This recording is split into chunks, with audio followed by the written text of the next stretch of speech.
Boa noite, mais uma vez com o episódio do podcast Bastidores.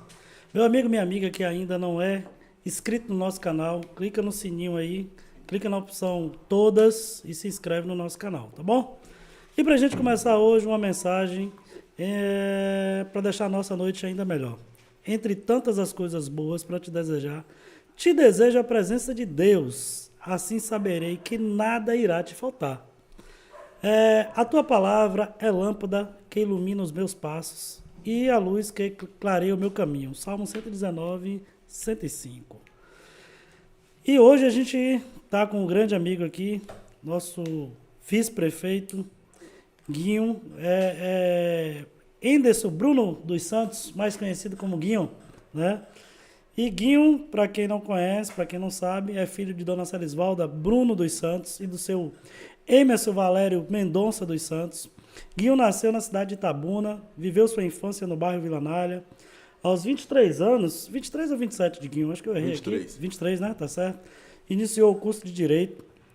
Foi fundador do JAC, Jovens Arcanjos de Cristo, na paróquia Senhor do Bonfim, no bairro Jardim Primavera. Aos 27 anos, se tornou o segundo vereador mais jovem e assumiu a cadeira do Legislativo em Itabuna. Teve um mandato atuante, buscando sempre defender os interesses do povo que o elegeu. Cidadão comum e preocupado com o futuro da nossa cidade, em 2020 foi candidato a vice-prefeito na chapa do então atual prefeito da cidade e assumiu a prefeitura. Após algum tempo na gestão de Itabuna, rompeu a parceria com o atual prefeito Augusto Castro e tornou-se oposição, que hoje trabalha em Itabuna. Guion, junto com a gente tem aqui o nosso amigo Gustavo. Né? Gustavo, seja bem-vindo. Obrigado. Gustavo Domingos, conhecido aí pelos bastidores da política local, fez parte da equipe de Fernando Gomes por mais de 30 anos, trabalhou na campanha do Capitão Azevedo, diretor do Departamento de Tecnologia da Prefeitura de Itabuna, foi tesoureiro do partido do PMN e hoje é filiado à União Brasil. Então vocês dois hoje estão no mesmo partido.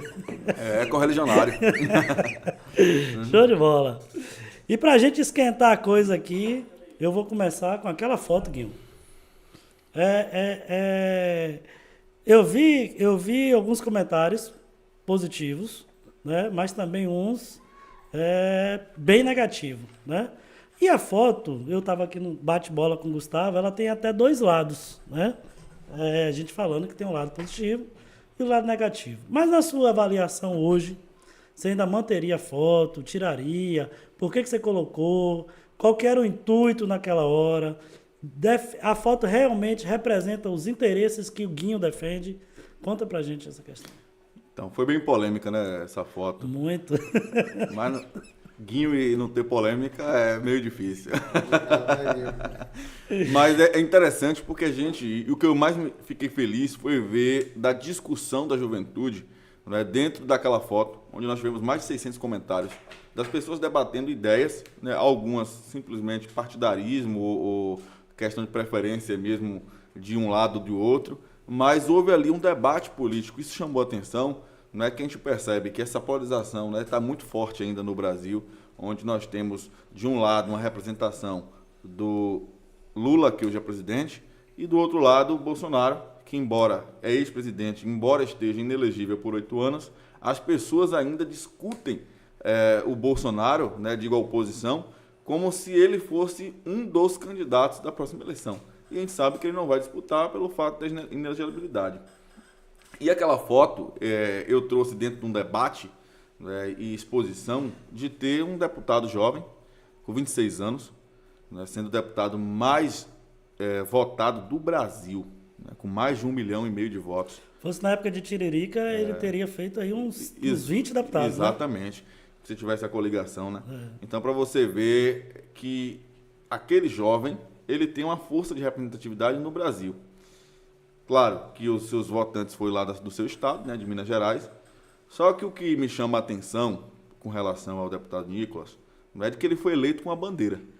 As pessoas julgam, porque o mandato dele é isso ou é aquilo. Ele foi eleito com uma bandeira.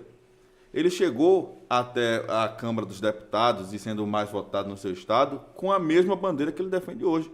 Ele não mudou uma vírgula sequer daquilo que ele era como candidato como o que ele é hoje, deputado federal. Dentro da análise do seu mandato, você vai ter as pessoas que vão criticar e você vão ter as pessoas que vão elogiar. Dentro do mandato político, você vai, em determinado momento, acertar e, em determinado momento, você vai errar. Assim como é com o Nicolas, é com o Guinho, é com o Lula, é com as pessoas da esquerda, da direita. Ninguém está 100% certo sempre. A gente vai ter momentos que nós vamos errar. Né? Agora, esse erro não pode colocar em xeque a sua moral, a sua credibilidade, né? A sua seriedade, honestidade dentro da política. Então, o Nicolas, ele tem uma representatividade dentro da juventude, né? Principalmente das pessoas que eu acompanho e que me acompanham nas redes sociais, muito forte. Eu fui eleito, Jai, né? Poucas pessoas talvez saibam disso, mas eu acho que a grande maioria, pelo fato de que eu trago como bandeira isso, dentro de um segmento religioso. Né? Quando eu me coloquei à disposição para ser candidato a vereador, você leu aí dentro dos comentários, está, né? Dentro da biografia, eu vim dentro de um movimento da Igreja Católica. Né? E vim com os princípios e a doutrina da Igreja Católica.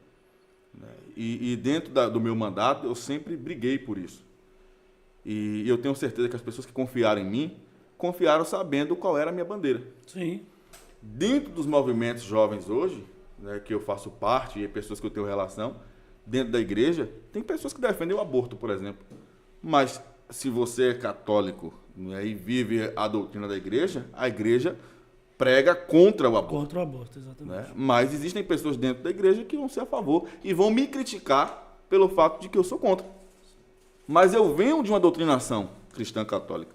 Né? E dentro dessa doutrinação que eu tive e que levo, e que é a fé que eu tenho orgulho, né, de expressar, eu nunca vou me envergonhar daquilo que eu creio e acredito. Nem deve, né? Então, eu levo isso como bandeira para a minha vida. Né? E eu não poderia jamais chegar no meu mandato e me desviar por questões de voto. E eu sempre disse, eu tenho a política como vocação. Né? Um cara que sai de um bairro sem representatividade, né? Sem ter nunca uma participação política, de ser envolvido dentro do movimento jovem da igreja, se coloca à disposição e do nada é eleito vereador, sendo a surpresa de Itabuna. Tive 600 votos. Com 2 anos, passa a ser o terceiro cara mais votado na eleição de deputado estadual, perdendo para um ex-prefeito e para o atual prefeito, que era deputado por 2 vezes. Depois de 2 anos, é eleito o vice-prefeito mais jovem da história. Então, essa marca que eu carrego de ser o vereador, você colocou, né, o segundo, mas eleito eu fui o primeiro. Do voto direto eu fui o primeiro. Então, essa marca que eu carrego de ter sido o vereador mais jovem, o vice-prefeito mais jovem, um candidato a deputado estadual sem recurso, sem estrutura, sendo o terceiro mais votado, eu me considero o primeiro pela estrutura que foi dos outros meus opositores. Sim. Ninguém na história com a minha idade em Itabuna conseguiu isso, irmão. Nós estamos falando de uma cidade com mais de 100 anos. Ninguém conseguiu esse pleito que nós conseguimos. Então, eu cheguei até aqui com uma bandeira, defendendo algo que eu acredito. Então, eu não vou me desviar para a direita ou para a esquerda com medo de ganhar voto ou com medo de perder voto. Você está entendendo? Então, Guinho mantém a sua essência. Mantenho. Então, hoje, se você colocar na balança, né, o mandato do deputado, né, tirando a questão ideológica, né, de que às vezes as pessoas dizem, mas aquilo que ele prega e aquilo que ele acredita se aproxima demais com aquilo que eu prego e acredito. Sim. Aí, se eu colocasse uma foto com Boulos, por exemplo, aí você podia dizer assim, ele rasgou tudo que ele acredita para querer voto da esquerda. Não, se as pessoas que são de esquerda e gostam de mim, da minha atuação como político, querem votar em mim, vão votar sabendo de que eu tenho princípios e tenho uma posição.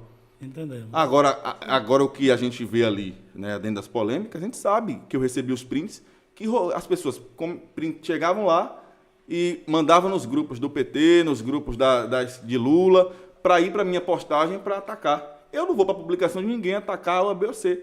Entendeu? Mas eles fizeram isso porque não aceitam a divergência de ideias. Né? E são essas pessoas que pregam a democracia, que pregam o amor, que pregam o respeito ao próximo, mas estão atacando, não é? Estão colocando já em uma situação, eu vi lá os comentários, né? pejorativas de ataque, não é? Achando que o que eles defendem como minoria, colocar a pessoa naquela condição ali é um ataque. Então você vê que muitas vezes essas pessoas não acreditam nem nas bandeiras que elas defendem. Então, eu não tiraria foto, não tirei. Sei que isso requer, né, uma situação dentro de uma cidade onde é que Lula foi mais votado que Bolsonaro.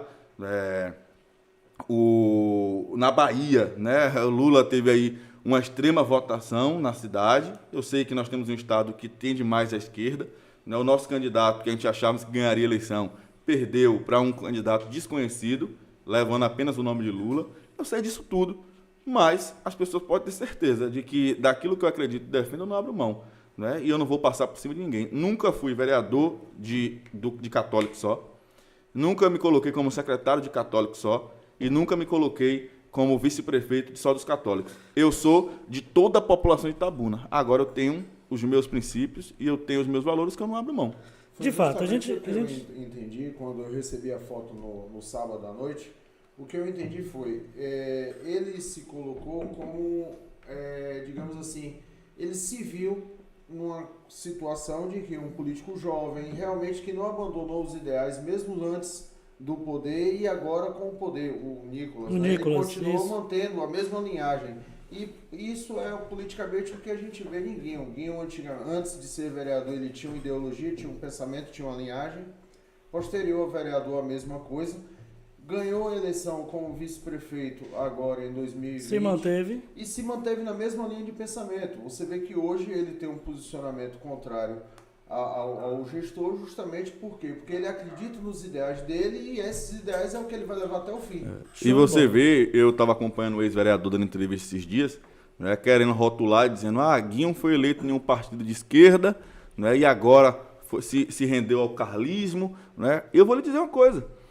Eu assumi o mandato de vereador, fui para um partido que eu acreditava em um projeto. Né? E eu lhe confesso que eu nem olhei se era partido de esquerda, de direita ou de centro. Mas um projeto que existia dentro do partido que eu acreditava e defendia ser o melhor para Itabuna naquele momento. E depois a gente foi ver que não seria. Mas eu acreditava que seria. E fui até o fim. Foi vendido para entendeu? Você como uma coisa. Mas em 2018, ainda como vereador, eu fazia oposição ao Rui Costa em Itabuna. Sabendo que Rui seria reeleito governador com a expressiva votação. Eu fazia oposição. Por quê? A maneira como ele olhava o sul da Bahia, eu discordava e clamava por mais atenção do governo do estado para a nossa cidade. Apoiei. Em 2018, no segundo turno, eu votei em Bolsonaro. As pessoas caíram matando, criticando e tal. Eu não escondi isso. Não escondi. Em 2022, da mesma forma, fui com a ACM Neto, porque não acreditava que Jerônimo seria o melhor para a Bahia. As pessoas chegavam, mas vamos ganhar a eleição, aqui você tem isso, aqui você tem aquilo. Não, irmão, eu não vendo o que eu acredito, não. Eu vou aqui porque esse projeto eu acredito ser o melhor para a Bahia. Entendi. E fui com a ACM Neto até o final e estou com ele até agora. Depois da eleição, recebi proposta para ir para o governo do estado. Mas, se não é o que eu acredito, entendeu? Aí sim. Não tem como ir, né? Aí se você pegar, por exemplo, vamos pegar a carta de compromisso do presidente Lula com os cristãos. O que tem lá na pauta que o presidente assinou? Se comprometendo a ser contra o aborto, não é? Tantos outros temas polêmicos, e ele se compromete. No mandato, tem conseguido fazer o que se comprometeu? Não. Então é isso que eu estou lhe dizendo. Eu quero ser cobrado, e eu disse isso lá nos comentários, pelos meus atos. Sim. E não simplesmente por uma foto.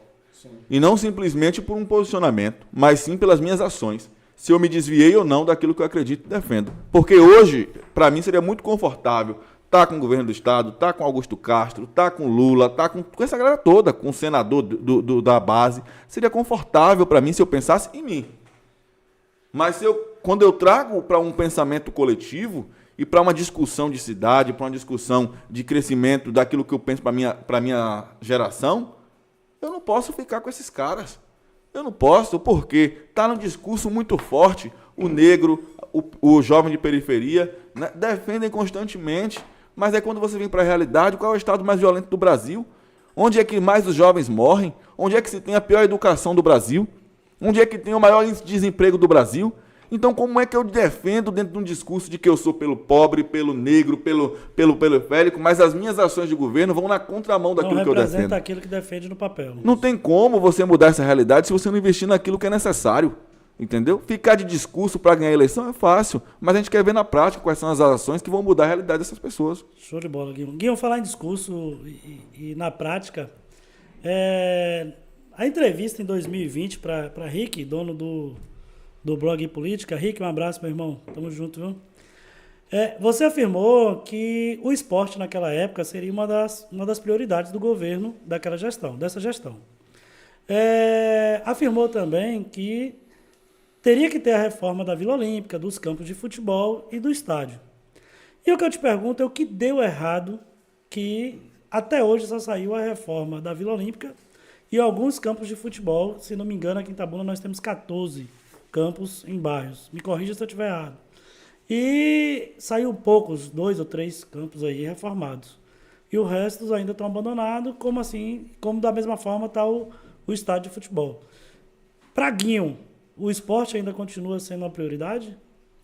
Olha, eu estive no Ministério do Esporte essa semana, né, e no meu discurso eu falei exatamente isso. O esporte, ele está previsto na Constituição como garantia da mesma forma que a moradia, que a saúde. Né? Então, é algo constitucional que nós precisamos chamar a atenção dos gestores que poucos se preocupam com o esporte.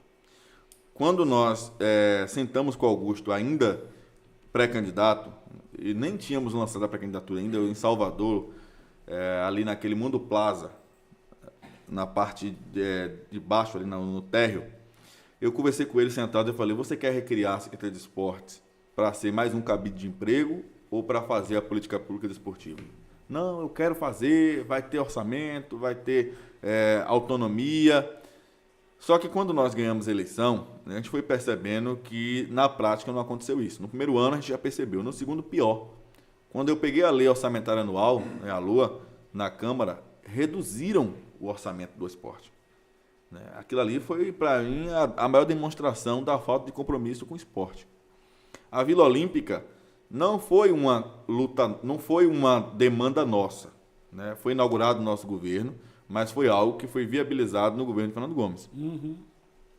Nós assumimos já com a vila já encaminhada para ser reformada. Já tinha um recurso. Já existia o projeto, do Estado.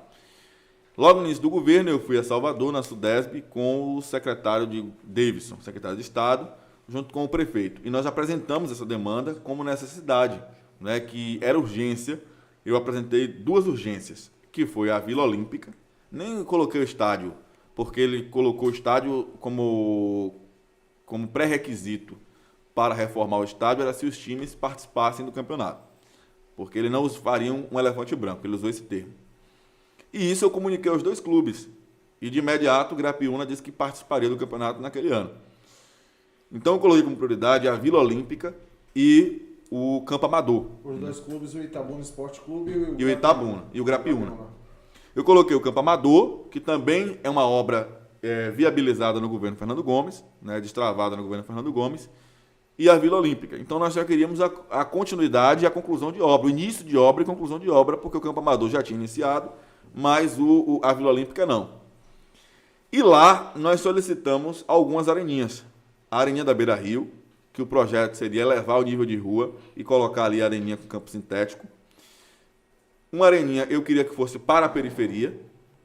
E a vereadora Vilmaci, se eu não me engano, estava na reunião.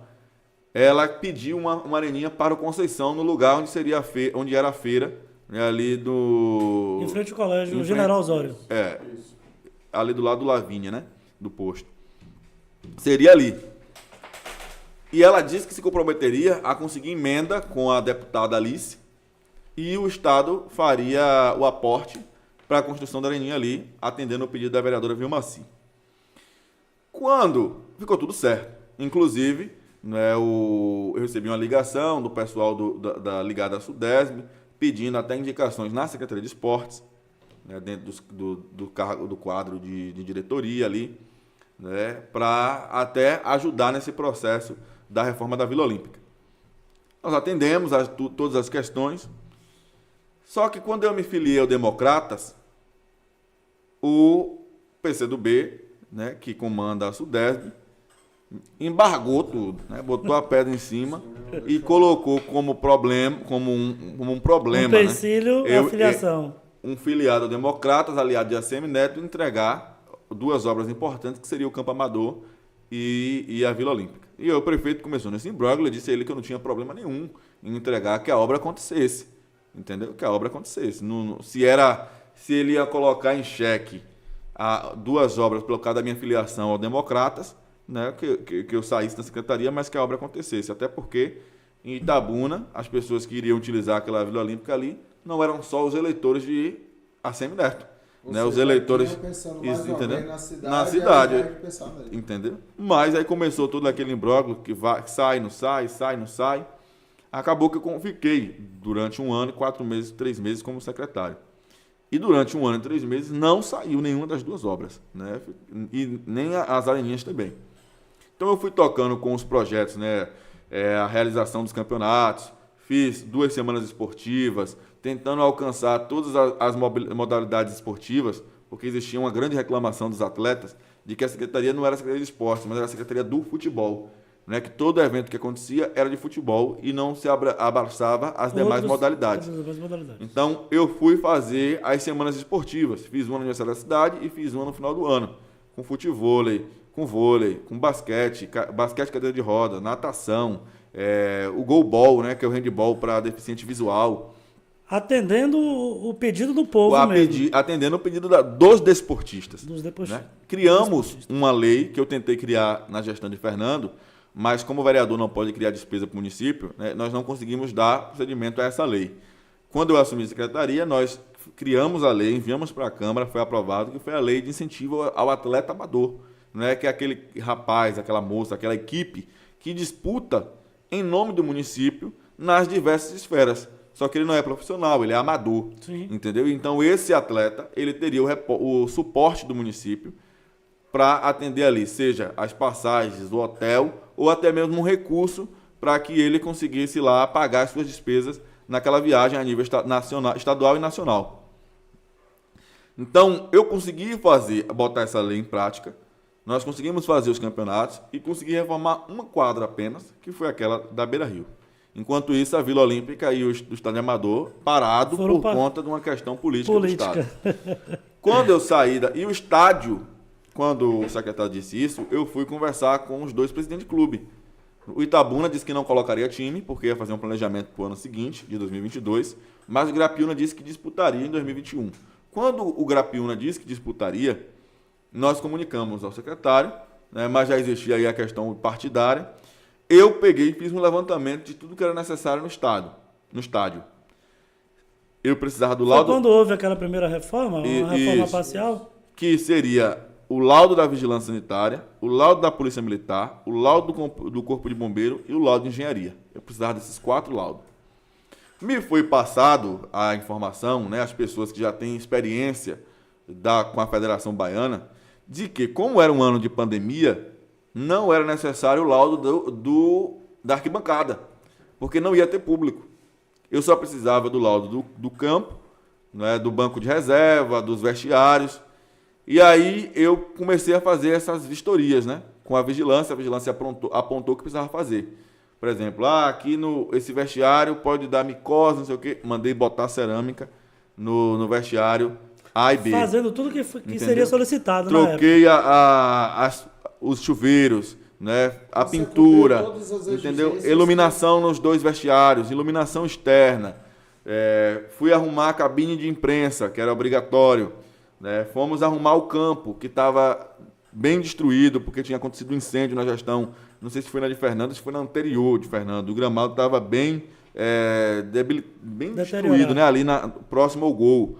Nós fizemos toda essa recuperação do gramado, né? Fizemos lá, inclusive, uma pista na lateral para o pessoal da corrida, do atletismo, treinar lá também, do lado do gramado. Consegui o laudo do bombeiro, consegui o laudo da Polícia Militar, consegui o laudo da Vigilância e consegui o laudo de Engenharia, sem fazer arquibancada. Quando eu chego na federação para entregar os laudos, a responsável disse assim, não, tem que ter da arquibancada, porque o laudo é de 2 anos, a pandemia é esse ano. Se acabar ano que vem a pandemia e você está com o laudo permitindo ter público e a sua arquibancada não está atendendo o que o laudo exige. Aí caiu tudo por terra, entendeu? Aí a gente não ia ter tempo mesmo. Foi quando eu pressionei o prefeito, né? Isso lá, ele estava em Salvador, né? Em reunião lá com alguns secretários na casa dele. Eu fui até Salvador para conversar com ele, na casa dele, lá no apartamento, no Pitubaville. Nós conversamos lá e ele disse, não, vou ligar para o MI aqui agora e vou autorizar 2 milhões para reformar o estádio. E a gente atende a demanda da federação e o Grapiúna joga em casa. Ligou, voltei para Itabuna com esperança, peguei a Secretaria de Infraestrutura, fui com os engenheiros e arquitetos lá, fizemos todo o projeto e esse recurso nunca chegou. Né? Então nós não... Acabou na esperança mesmo. Acabou na esperança. Aí, infelizmente. Chegou o meu prazo de descompatibilização para ser candidato, tive que entregar à secretaria, e aí que piorou tudo depois que eu saí, que aí a gente não conseguia mais nada. Nem um todo sequer o secretário Maico conseguia, né, para fazer os eventos. Um todo que o Maico solicitava era negado. E hoje Itabuna joga fora de casa, treina fora de casa, porque não tem campo. Não tem... Jogou em Camacan no passado. Né? Hospedou em Camacan, inclusive Exatamente. na posada do amigo meu lá. Com apoio do prefeito de Camacan, que fez um trabalho assim excelente de apoio ao time. Aí a prefeitura de Camacan foi como patrocinadora. Na hora que o prefeito soube que não tinha na prefeitura de Itabuna, disse que fez uns carcel lá para colocar o nome da prefeitura de Itabuna. Por uma perseguição política, simplesmente deixou Itabuna, o time do Itabuna sem jogar em casa, deixou o torcedor sem frequentar o estádio, deixou o ambulante sem ganhar o dinheiro, quer dizer... Tudo isso por conta de uma perseguição? Eu acho uma perseguição e uma promessa. Então, você que está nos ouvindo aí, comenta aí o que você está achando sobre as respostas de Guinho, tá? Com relação ao esporte e com relação à foto, né? Tão polêmica que foram os dois assuntos que nós já falamos até agora. E quero agradecer aqui o nosso patrocinador, que é HINet, né? Sem internet a gente não consegue colocar o programa no ar. Então, muito obrigado. Guinho, falando de polêmica, a gente veio hoje para causar. Tô parecendo minha amiga. Você sabe quem é minha amiga? Minha amiga Charliane. Minha amiga Charliane. Charlie, um abraço, viu? Beijo no coração. Guinho, em 18/7/2022, após 19 meses na gestão, você rompeu politicamente com o prefeito Augusto Castro. Na sua carta aberta, que foi publicada, você afirma que foi deixado de lado pelo prefeito, ficando sem participar das reuniões importantes e não tendo voz para tomar as decisões. A pergunta é, houve mais alguma coisa na época ou só esse esquecimento e abandono por parte do prefeito com relação a Guinho? Na verdade, desde o início da gestão, a gente percebeu, né, esse distanciamento por parte do prefeito. Então, aquela chapa Augusto e Guinho, foi até que ficou uma marca... Foi até 15 de novembro. Dia 16... Ganhou, acabou. Já era. E a gente percebeu isso, mas é aquela questão, não existe 2 cadeiras de prefeito. Sim. Só existe uma cadeira. Então, eu sempre tive entendimento de qual seria a minha função dentro do governo.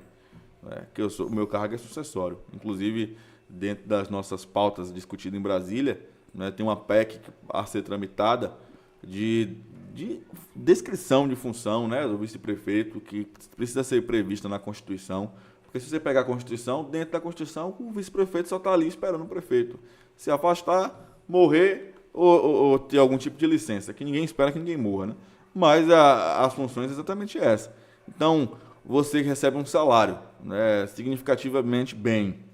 Isso falando de Itabuna, cidade grande, né? Que se for para cidade pequena, é bem menor. O valor é menor, né? Mas é um cara que é remunerado para não ter função, entendeu? Então a União dos Vice-Prefeitos da Bahia e do Brasil, tem buscado tentar fazer tramitar essa PEC para que exista na Constituição funções a serem desempenhadas pelo vice-prefeito para que faça valer esse salário recebido e não ficar ali apenas esperando a ausência do prefeito para ter qualquer tipo de ação, entendeu?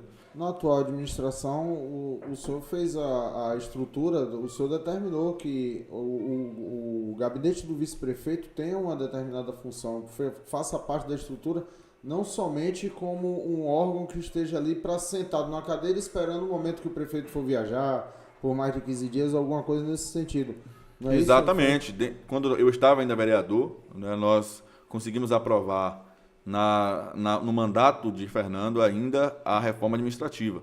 né? Nós discutimos a reforma, nós debatemos a reforma, e dentro da estrutura do gabinete do vice-prefeito, que era bem pequenininha, né, não tinha atribuições, como não tem quase nenhuma lei orgânica do Brasil, né? E nós colocamos, né, que precisava ter ali uma descrição.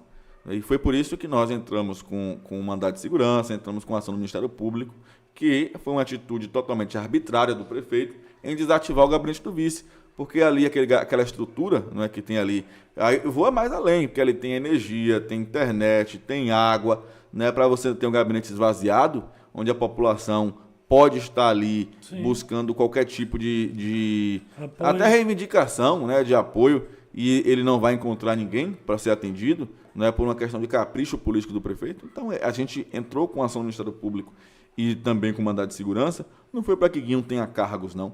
Porque eu disse à promotora isso, eu falei, promotora, pode pegar os caras que ele indicou lá e bota esses caras para trabalhar. Não precisa ser indicação minha, não.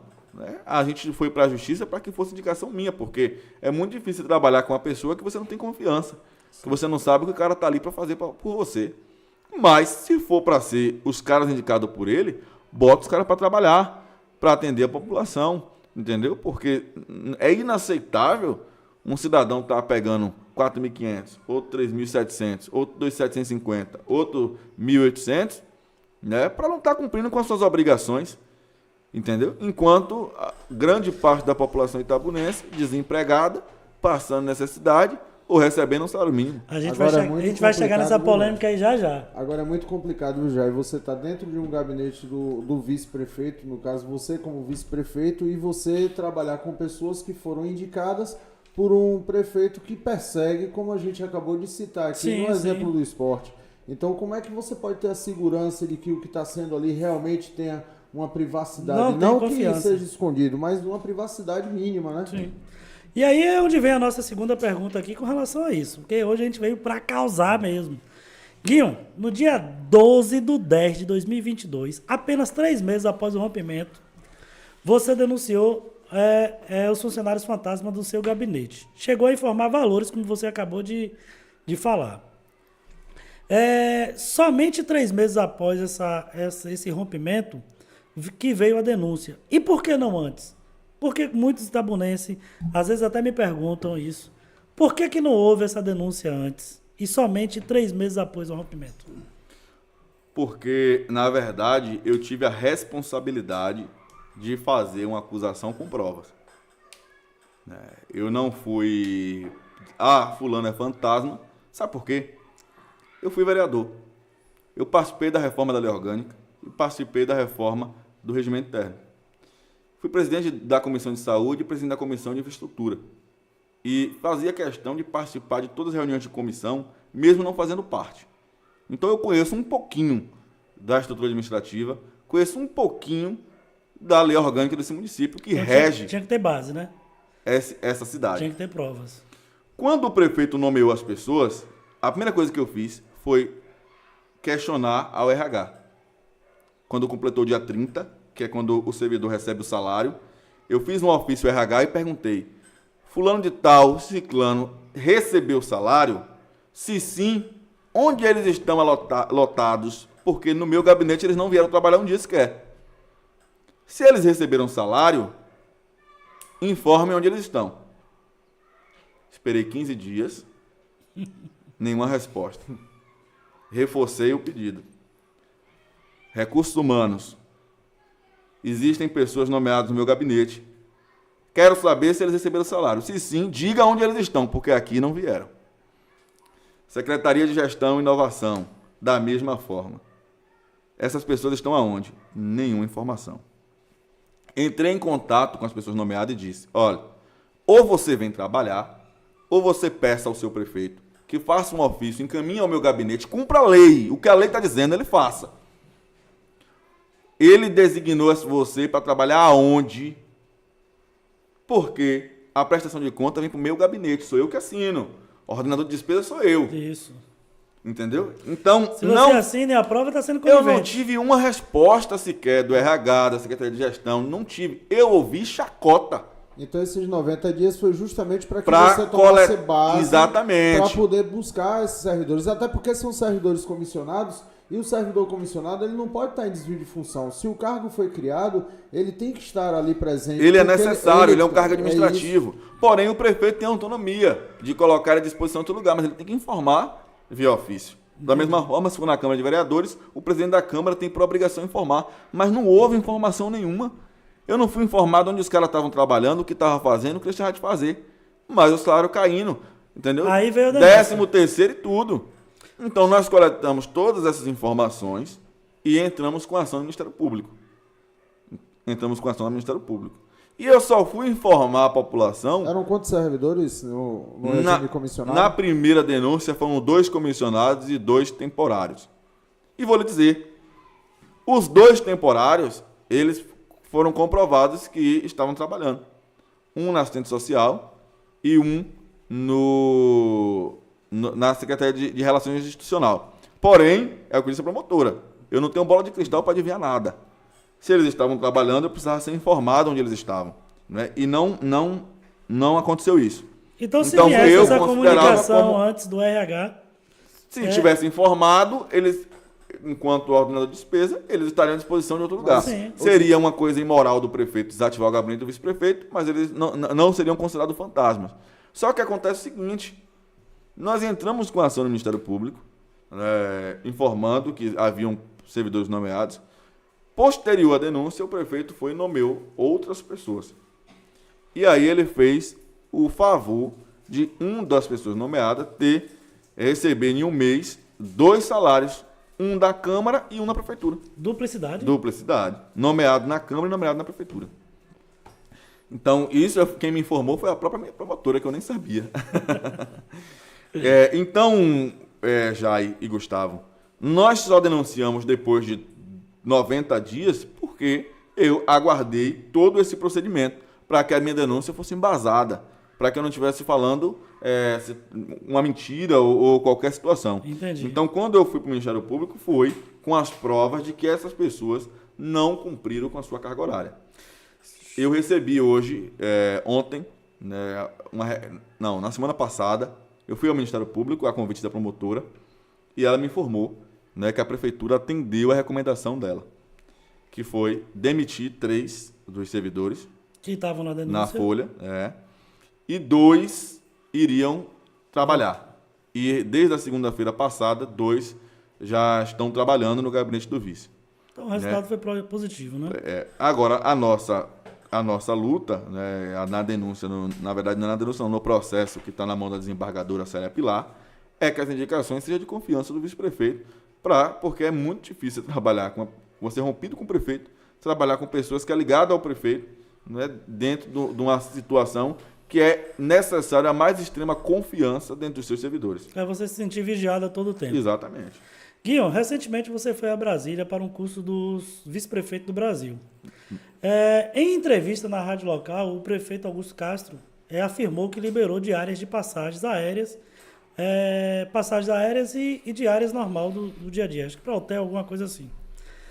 E além de você, tinha lá o vereador Danilo, da Nova Itabuna, Diego Pitanga, todos utilizando diárias também, tanto da Câmara ou da Prefeitura. E o prefeito disse, nessa mesma entrevista, que você trouxesse recursos, aproveitasse a viagem e trouxesse recursos para a cidade de Itabuna. E a pergunta essas diárias, o uso dessas diárias é normal? Como é que acontece? O prefeito também tem diária sempre que viaja, E você conseguiu trazer algum recurso ou tem alguma coisa futura para a cidade de Itabuna, seja via ONG, como ele falou, ou alguma ação parlamentar, alguma verba parlamentar? Então, não foi curso que eu participei, não. Eu participei da 6ª marcha dos vice-prefeitos, que é um movimento da União dos Vice-Prefeitos da Bahia e da União dos Vice-Prefeitos do Brasil, certo. Onde todos nós, vice-prefeitos, vamos até Brasília visitar os ministérios, Ministério da Saúde, Ministério do Esporte, da Cultura, Assistente Social, vários ministérios, e dentro desses ministérios nós entregamos as nossas reivindicações de forma organizada e como associação para ter muito mais força, até porque as pessoas sempre estão dispostas a atender os prefeitos e os vereadores. mas quando é vice-prefeito, não tem a mesma essa disposição. Então, nós estamos nos organizando enquanto associação, né, a União dos Vices, para que o vice-prefeito seja respeitado e atendido, porque nós somos votados, não é porque nós somos cobrados pela população e a gente precisa também de um retorno mediante as nossas demandas, mediante as nossas necessidades. Então, nós fomos até lá. Dentro da lei orçamentária, né, que é uma previsão, que pode ser daquele valor previsto, como pode ser superior, existe lá a descrição por rubricas, né, de onde o recurso vai ser destinado. E dentro de cada departamento existe a previsão orçamentária para as diárias, para que qualquer servidor, seja um agente político ou um servidor comissionado, contratado, possa se deslocar a qualquer outro município ou estado, né, ou seja, para capacitação ou para a busca de recursos e investimentos para o município. E nós fomos para a marcha com esse objetivo, né, de tanto estar inserido dentro da união dos vice-prefeitos, né, buscando essa valorização do cargo de vice, como tentar trazer recursos para o nosso município. E nós conseguimos, via o deputado, por exemplo, Arthur Maia, né, que é um deputado que tem colaborado aqui com as nossas lutas, nós conseguimos uma demanda que vinha sendo cobrada da população do bairro Jaçanã e do bairro Vila Anália. Né, com a enchente, as manilhas foram retiradas ali do acesso desses dois bairros, né, no canal, para que o fluxo da água pudesse correr com mais facilidade, né, já que o canal transbordou tanto no Jaçanã como no Vila Anália. E da enchente até hoje, a população está sem esse acesso de uma rua para outra, porque foram retiradas essas manilhas. Então as crianças, os adultos, né, eles passam por dentro do esgoto para conseguir ir ao outro lado. Várias crianças... Inclusive era uma passagem de uma linha de ônibus, se eu não me engano, né? Hoje Sim, não passa mais. Não passa mais. Então, até cadeirantes ali, não esquece. Não, né? as crianças, por exemplo, vão para a escola, quando retornam, passam por dentro do canal. A gente já pisando em manilhas quebradas. Exatamente. Correndo o risco de cair, então, naquela lama, no esgoto. Não, se você não pisar direito, você pisa em cima de 20 centímetros quadrados. Assim, você tem que pisar pulando como se fosse amarelinha, entendeu? Jesus do céu. E aí eu pedi ao deputado, né, que a gente conseguisse trazer aqueles pontilhões, né, para que as pessoas parassem de passar por dentro do canal e tivessem uma dignidade, né, de um acesso de uma rua para o outro. E o deputado, via Codevasf, autorizou, né, e nós vamos estar aí fazendo essa entrega dessas obras lá no Jaçanã e no bairro Vila Anália. Inclusive, essa situação lá no Jaçanã foi uma que houve uma mobilização dentro das redes sociais. Sim. E o prefeito aqui pegou aqueles L's que tinham de concreto lá no Sestran que estava fechando e colocou para fazer uma ponte, que hoje está lá com quase 2 metros de altura de nível da rua, entendeu? Que seria para o canal Lava Pés lá da Avenida Amélia Amado, né? Que a obra não foi conclusa, e aí aqueles concretos foram levados lá para o aeroporto, né? Onde funciona o CETRAN. Então eles pegaram aquilo ali e colocaram dentro do canal para as pessoas pularem de uma rua para outra. Então, mas ficou muito acima do nível da rua, né? Então, só para essa questão da diária, então, pelo que eu estou vendo, pelo que você está nos noticiando aqui agora, então ela foi bem... O valor da diária que o será quase prefeito, 1 milhão em obra, né? Pronto, então valeu a pena, porque... Sem dúvida. Agora, tem um fato relevante que a gente deveria colocar, e eu fui pesquisar quando eu ouvi, porque eu gosto muito de buscar números. Agora você falando, no fundo do baú, viu? Você falando aí, eu poderia ter feito que nem ele, né? Primeiro apresentar a maquete, depois fazer uma coletiva para anunciar. Faz o convite também, você pode fazer um convite folguetório. Então isso é exclusiva? É exclusiva. É exclusiva? Inclusive o prefeito poderia dizer o seguinte, de 1º de janeiro, está lá no portal da transparência, não é Gustavo que está citando. De 1º de janeiro de 2023 até o dia de hoje, 28 de agosto, o prefeito da cidade de Itabuna, ele gastou com diárias, somente ele, segundo o portal da transparência da Prefeitura Municipal de Itabuna, R$ 431.000, 329,81 centavos. Então, Seguinho foi para lá, gastou 10 mil e trouxe 1 milhão. Tomara que Augusto tenha trazido proporcionalmente o mesmo valor. Eu vou ficar muito feliz por isso, né? Sua parte essa daí agora. O qual? Pesquisar o recurso que Augusto trouxe. Mas eu vou lhe dizer uma coisa. Se eu for pesquisar, eu vou chorar. Mas eu nunca questionei com relação a isso. Né? Nunca falei, o prefeito recebe X milhões de emenda ou de diárias e mora em Salvador, por exemplo. Sim. Eu nunca questionei isso. Por quê? Eu sou legalista. Né? Se existe uma previsão legal para que ele utilize dessa diária para buscar recursos e investimentos na cidade, ele está se utilizando da sua prerrogativa como prefeito. Sim. Agora, ele foi totalmente infeliz em ir para o rádio por conta de uma lista vazada que ele atribui à oposição, né? E eu disse a ele que se a oposição tornou público, ela está fazendo o papel dela. Né? Porque tudo que é ilegal e irregular que tem numa gestão, a oposição precisa tornar público mesmo. Agora, como o gestor, qual é o papel dele? É provar que é mentira, é provar que é fake news, e isso com provas, não só falar de boca para fora.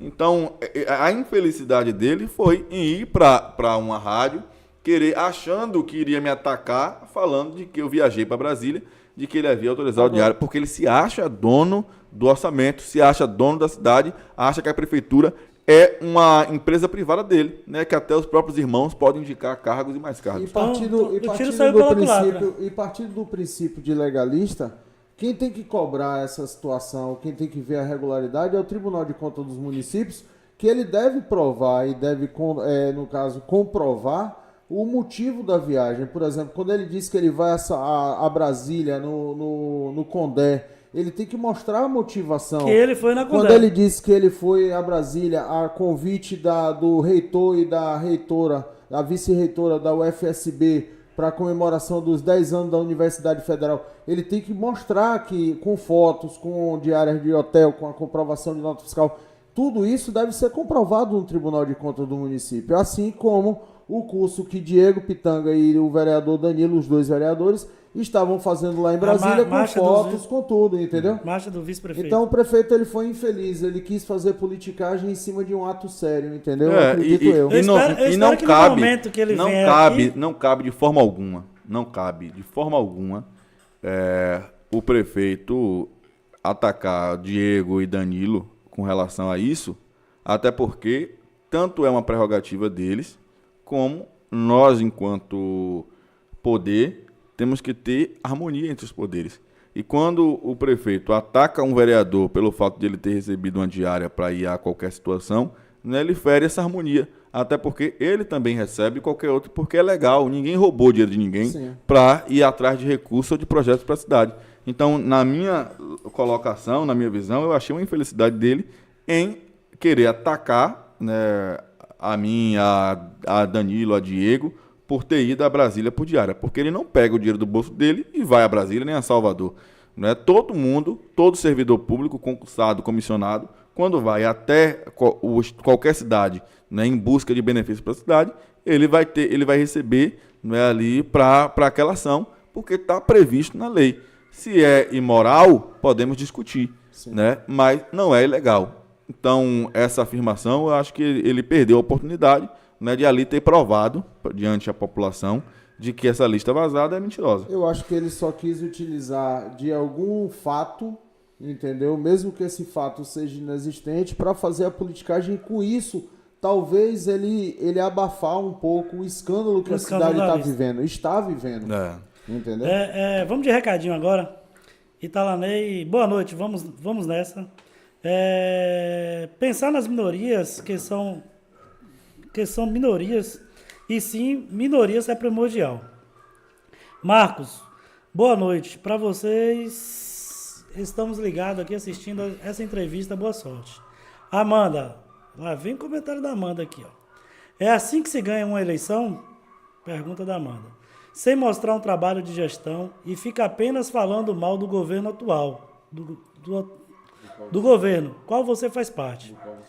Isso. Assim que se faz campanha política, apenas falando mal dos seus oponentes. E aí agora é bom, até esse comentário aqui, Guinho, porque eu coloquei aqui que você já se declarou pré-candidato a prefeito de Itabuna. Estou certo? Olha, se a Amanda conseguir me mostrar hoje aí no comentário, se ela me apontar, essa cidade arrecadará em 2024 1 bilhão e 100 milhões de reais. Esse ano arrecadou quase 1 bilhão. Amanda, se você mostrar uma obra construída pelo governo Augusto Castro de 1 milhão, eu mudo meu discurso.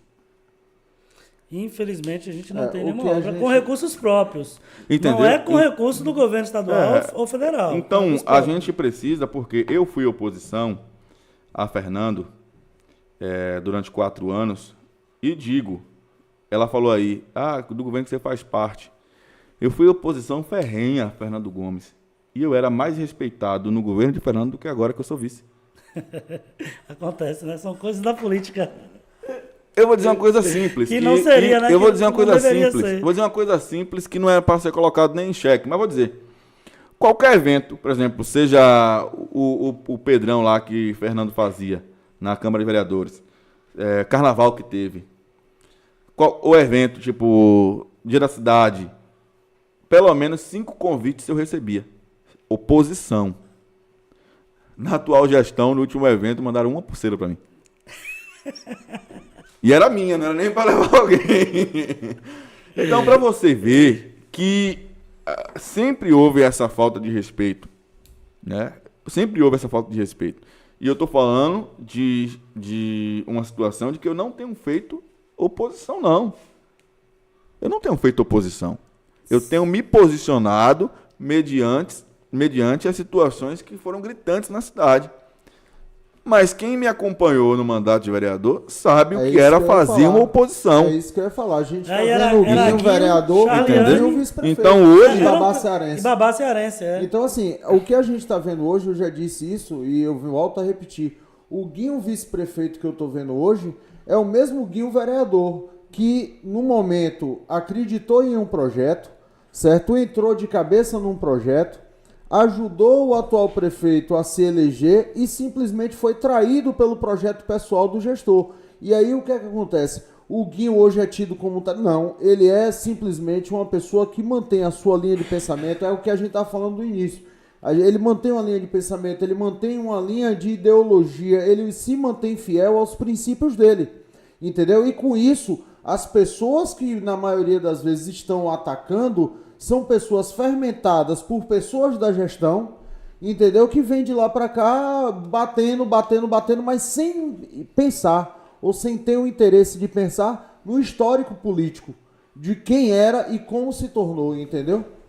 Gustavo e seus comentários. fantásticos. Então, assim, como ele mesmo disse, né? O vice-prefeito tinha os cargos, quando ele rompeu, eu passei a caneta. Se eu fosse pensar em mim, tudo seria mais confortável eu estar do lado dele. Sem dúvida. Pra meu nome tá na lista lá também. Você teria talvez hoje... Talvez, Ia ser talvez o que ia ter mais, né? Na Guinho, lista. talvez se você tivesse na lista, se você tivesse bem com o prefeito hoje, talvez você vivesse financeiramente bem melhor. Melhor, Talvez você tivesse um carro próprio. É. Você tá entendendo? Então, assim, é o tipo de coisa que você para e pensa assim, porra, o cara tá dentro, meu irmão, é só dizer o sim que tá tudo certo. E o cara não aceita. Esse tipo de coisa é louvável no mundo político de hoje. Lembrei aqui de uma foto de vocês que rolou em algum campo de futebol, não sei se foi em Salvador, vocês conversando. E aí, a Itabuna falou, Guinho e Augusto Castro fizeram as pazes. Né? E rolou essa Não, foto eu não aí. tenho dificuldade de conversar, não. Uma vez, eu tava na missa do lado de Fernando Gomes. E aí, o presidente da Câmara não pôde ir, eu fui representando o presidente. E aí, eu tava do lado de Fernando, aí o radialista chegou assim, Guinho do lado de Fernando Gomes, é milagre de São José? Aí eu falei assim, olha, irmão, eu tô aqui nessa missa representando um poder, mas eu sou cristão católico. Se eu for incapaz de estender a mão pro meu adversário político, eu não sou digno nem sequer de me levantar ali e comungar. Claro. Entendeu? Então, se eu encontrar o prefeito em qualquer lugar, eu vou cumprimentá-lo normalmente, entendeu? Agora, dentro do campo político, nós temos uma divergência e eu estarei aqui, como eu sempre disse, hoje, o meu posicionamento se dá, tudo que eu venho cobrando, são situações que a população tem cobrado muito mais. Aí a população diz, você só sabe bater no povo. Aí eu pergunto no prefeito. No prefeito. Irmão, você tá passando por dentro do canal para ir para casa? A gente tá vendo Seu nas filho, redes sociais hoje em dia todo mundo se manifestando. Rapaz, você sai vou dar um lugar aqui, ó. Você sai do Colégio Félix Mendonça até a Praça do Vila Nália. você cai uns 50 buracos. Sim. Entendeu? Aí o Uber dessa cidade pergunta ao Uber o que é que ele pensa do governo Augusto Eu Castro. vi essa semana na rede social uma criança que aprendendo a usar a câmera e fazendo uma filmagem numa rua. Quer dizer, aquilo ali não pode ser chamado de rua. Uma situação no Maria Pinheiro.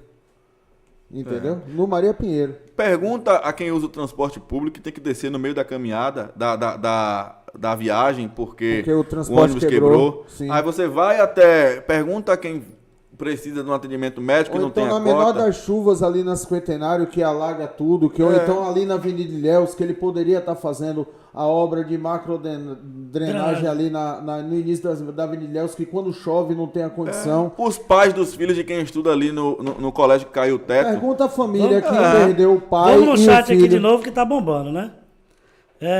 Guinho respondeu e Amanda... Cadê? Já me perdi aqui, porque não dá para fazer duas coisas ao mesmo tempo, né? Na verdade, estou fazendo 3. Seu papel como vice-prefeito está limitado a falar mal dos oponentes, assim não se elegerá nunca. Então saia do cargo, peça exoneração de novo. Amanda retada, viu? Guinho, hoje tá para causar, viu, Guinho? Eu só... Italanei. Mas a questão que a Amanda coloca é que não é governo do Augusto Castro, é uma gestão vice-secretários. Ele toma decisão sozinho, Guilherme? Quem? O Augusto? 100%. 100%. E outro... Não existe. Gente, assina e minha siga a gente, cartilha. bota no Google, antes de comentar, qual é a função do vice? Bota no Google. É o que eu falei aqui anteriormente. Qual é a nossa luta em Brasília junto à marcha dos vice-prefeitos? É tentar que o vice tenha função dentro da Constituição. Não é Guinho, não. Vá lá em Boiarema agora, que o gel da farmácia tem a mesma função de Guinho. Claro que, diferente de gel da farmácia, que tem um prefeito top, não tem um prefeito igual a esse. Verdade. Você vai lá em Salvador, que a função de Ana Paula é igual a de Guinho aqui. Só que a diferença de Ana Paula para Guinho aqui é que o prefeito de Ana Paula é top e o de Itabuna não é. Então, a função do vice-prefeito, ela está unicamente para assumir na ausência do prefeito. Então, aí quando você fala de gestão, a autoridade é do prefeito, para você ter noção. Os cargos do meu gabinete de vice-prefeito, quem nomeia e exonera é o prefeito. É através de decreto. Quem manda em tudo é o prefeito. Quem tem caneta para mandar e desmandar é o prefeito. O secretário não tem caneta nenhuma. Se ele fizer qualquer coisa sem autorização do prefeito, ele é demitido. Entendeu? Então vamos tirar isso da cabeça de que vice tem poder. Renuncia o mandato. Então manda todos os vices renunciar. E outra coisa, não é só ele em diz Itabuna essa realidade. pede exoneração. Não pode, porque Guinho foi eleito juntamente com o prefeito. Os dois eleitos. Não existe exoneração. Você está entendendo? Não existe exoneração para o vice-prefeito. Ele tem o mesmo direito político que o prefeito, mas não tem a caneta nem o poder de decisão.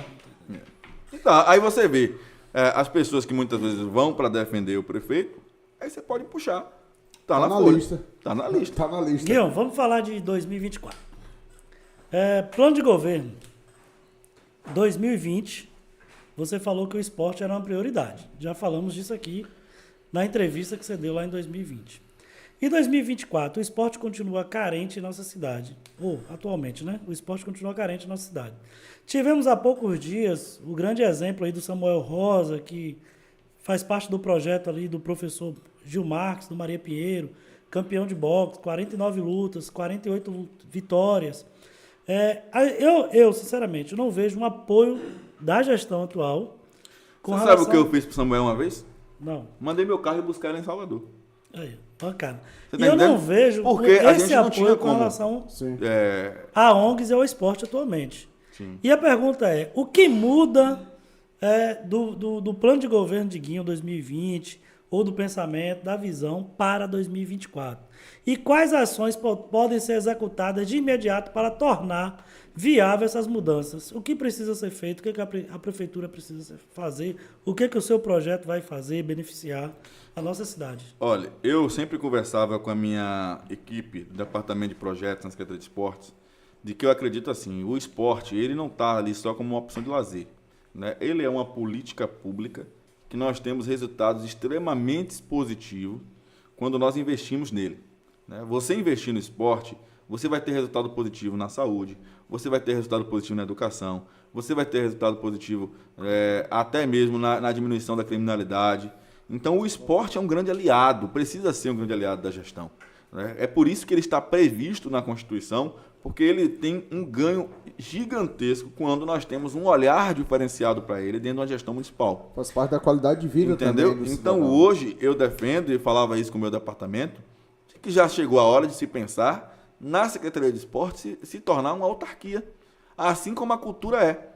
Entendeu? Para que nós tenhamos uma previsão orçamentária de porcentagem de destinação de recursos, onde o seu presidente vai administrar aquele recurso, vai licitar seu material, vai licitar suas ações, seus eventos, dentro da sua própria autarquia. Porque, da mesma proporcionalidade que nós temos uma FIC que promove um Itapedro que é grandioso, mas nós temos uma Secretaria de Esportes que promove o Interbairros, por exemplo, que ele tem uma duração de 6 meses, que você movimenta em cada campo de várzea um número de pessoas muito alto. Sim. Além das pessoas que vão para assistir, você tem um ambulante que está lá vendendo, né, o salgado, o refrigerante. Quando você tem, por exemplo, 2 jogos, um numa comunidade, digamos, no São Pedro e um no núcleo habitacional do CEPLAC, você tem 2 comunidades sendo movimentadas, né, com os ambulantes ali, né, vendendo água, vendendo refrigerante, vendendo cerveja, vendendo salgado, e são 6 meses de campeonato, né, que acontece no Interbairros. Quando você faz o investimento, por exemplo, nos jogos estudantis, apoiando lá, né, os organizadores dos jogos estudantis, que aí já é para uma questão da rede municipal, estadual e privada, né, dos jogos, você tem a mesma movimentação com os alunos, incentivando a prática esportiva. Quantas pessoas viram atleta profissional que eu conheço, começando nos jogos estudantis? Sim. Entendeu? Hoje você ter pessoas que são referências no esporte, começou nos jogos estudantis. E isso acabou em Itabuna. Verdade. Entendeu? Acabou em Itabuna. Aí você tem as semanas esportivas que nós criamos, que é extremamente importante também, porque você já vai movimentar todas as outras modalidades. Então, esse olhar para o esporte, ele é extremamente importante. Eu vou lhe dizer, se a gente tivesse feito Itabunão, nós teríamos dentro de um calendário esportivo Campeonato Série A do Campeonato Baiano, Série B do Baiano, com Grapiúna, Copa do Brasil, Série D do Brasileirão. Aí você poderia jogar aí o Intermunicipal, o Interbairros, né, e dentre outros campeonatos dentro do Itabunão, que você teria praticamente aí 9 a 10 meses de calendário ali dentro, com atividade uma atrás da outra, com o ambulante indo vender no final de semana. Não só ambulante, a rede hoteleira, entendeu? Vai tipo aqui, você tem um Bahia Itabuna aqui dentro, né? Eu vi lá em Camaquã como ficou lotado, pô, em Camaquã. Não tinha espaço. Eu falei, se esse jogo fosse dentro de Itabuna, travava a cidade. Há tempos atrás nós já tivemos Flamengo e Itabuna, Vasco e Itabuna aqui. O Flamengo, a Copa do Brasil vai vir aí. Entendeu? E né? aí? A gente não tem mais esse aporte para poder receber. A gente não tem mais um campo para poder receber. Mas falta esse olhar do gestor. Né? Aí o povo sempre fala, geralmente os prefeitos não gostam de esporte. Mas, minha gente, eu não estou falando do cara gostar de futebol, de bater o baba, não. Eu estou falando do cara ter um olhar para o esporte como política pública. Né, como algo que ele pode levar até as comunidades, até a ponta, até os bairros periféricos, desenvolver ações lá dentro que vai contribuir com aquele menino que está ocioso muitas vezes e acaba sendo a porta de entrada para o tráfico ali dentro. A gente não tem mais um time como tinha antigamente, um time de handebol, um time de vôlei. O time de handebol de Itabuna era um time muito famoso. Eu cheguei a treinar com a professora Júvia, com... Oh, meu Deus, foi técnico também da seleção da FEI. Então, assim... Itabuna já foi um time... foi referência. Já foi referência e respeitado na Bahia. Entendeu? A gente jogava o Campeonato Baiano de Handball aqui na Bahia, e o time de Itabuna, quando chegava chegando. O Chico ali, filho de Geraldo, filho de seu Zé ali, Chico. Entendeu? Ascendino. Nós tínhamos James, nós tínhamos grandes nomes do handball. Hoje você não vê mais isso. Eu só conheço um Ascendino, meu vizinho, e James é só aquele da banda que toca. Não, tem o James, que é um portão, um bicho, é um monstro no arremesso. Até mesmo a seleção de vôlei, se você for colocar, a seleção de Itabuna de vôlei era uma seleção respeitada, certo? Mas tá onde isso, certo? Então, assim... Mas é isso que eu falava muito na secretaria. Quando eu trabalhava, por exemplo, né, com o Paulão, referência ali do handball, né, do basquete, a Dinamar, referência no handball, né, Chico Leone, referência no vôlei. E eu sempre questionava eles. Eu falava, daqui a 20 anos, quem serão as nossas referências? Hoje no esporte Itabuna a gente não Você tem, tá né? entendendo? Então a gente não Aquele- pode perder essa identidade, Você não. não pode deixar a história se quebrar, Exato. porque você perde. Aquele atleta que vendia pipoca e corria, como era o nome dele? Eu esqueci o nome dele, era atleta de corrida. Aqui de Itabuna, acho que morava ali pro lado das casas da placa. Tem Mas aquele, vamos você lá. quer ver uma coisa? Marcelo, que era Da AIA, é o presidente da AIA, da certo? Associação de Hoje, Atletismo. Agora ele está tendo, entre aspas, algum tipo de ajuda para poder fazer os eventos, mas depois de muito penar. Então, assim, eu acho que precisa-se mais esse olhar, entendeu? Esse olhar, não olhar a Secretaria de Esporte como um interbairro que eu vou dar uniforme e vai ficar tudo ok. Não. Precisa-se de uma forma geral. Vamos falar de saúde? Quinho, Augusto Castro passou por um problema de saúde e ficou internado. Isso aí todo mundo soube. Inclusive, algumas pessoas falam que foi um dos pontos que ajudou A facada de Bolsonaro. né? ajudaram vocês na eleição. né? Comoção. Muitos itabunenses acreditavam que a saúde em Itabuna seria referência de ponta, hospitais top, que acabaria com as filas. Né? Hoje a gente vê filas nos postos de saúde, poucas emissão de fichas diariamente. Então, assim, tudo se acreditava que iria levar uma saúde de qualidade em Itabuna. Itabuna, se não me engano, tem 40 postos de saúde. E as reformas que vem acontecendo, ela vem acontecendo por causa de parceria com a FASA, né? Com a Faculdade de Santo Agostinho. Por que a prefeitura não assumiu essas reformas? Não tem posto de saúde com qualidade. Hoje a gente vê posto de saúde sem internet. Então, porque não Falta pagou de a conta, pagamento. falta de pagamento. O que precisou para... O que a prefeitura deixou de fazer? Na verdade, a gente não pode eliminar uma coisa por conta de outra. Né? A FASA deveria e deve continuar fazendo a reforma, até porque não é uma parceria, é um programa do governo federal, né, que é através do programa Mais Médicos. Né, existe essa contrapartida, onde as faculdades de medicina, né, eles devem fazer esses investimentos na área da saúde, que não é especificamente Itabuna, mas na região aonde está a sua sede. Entendi. Né? Então, até o presente momento, a FASA tem investido em Itabuna, mas ela pode decidir investir em Itapé, investir em Floresta Azul. É na região, não é só em Itabuna. Então, se a FASA deixar de investir aqui, hoje pararia praticamente a reforma dos postos. É isso que eu estou lhe dizendo. Uma coisa não pode anular a outra.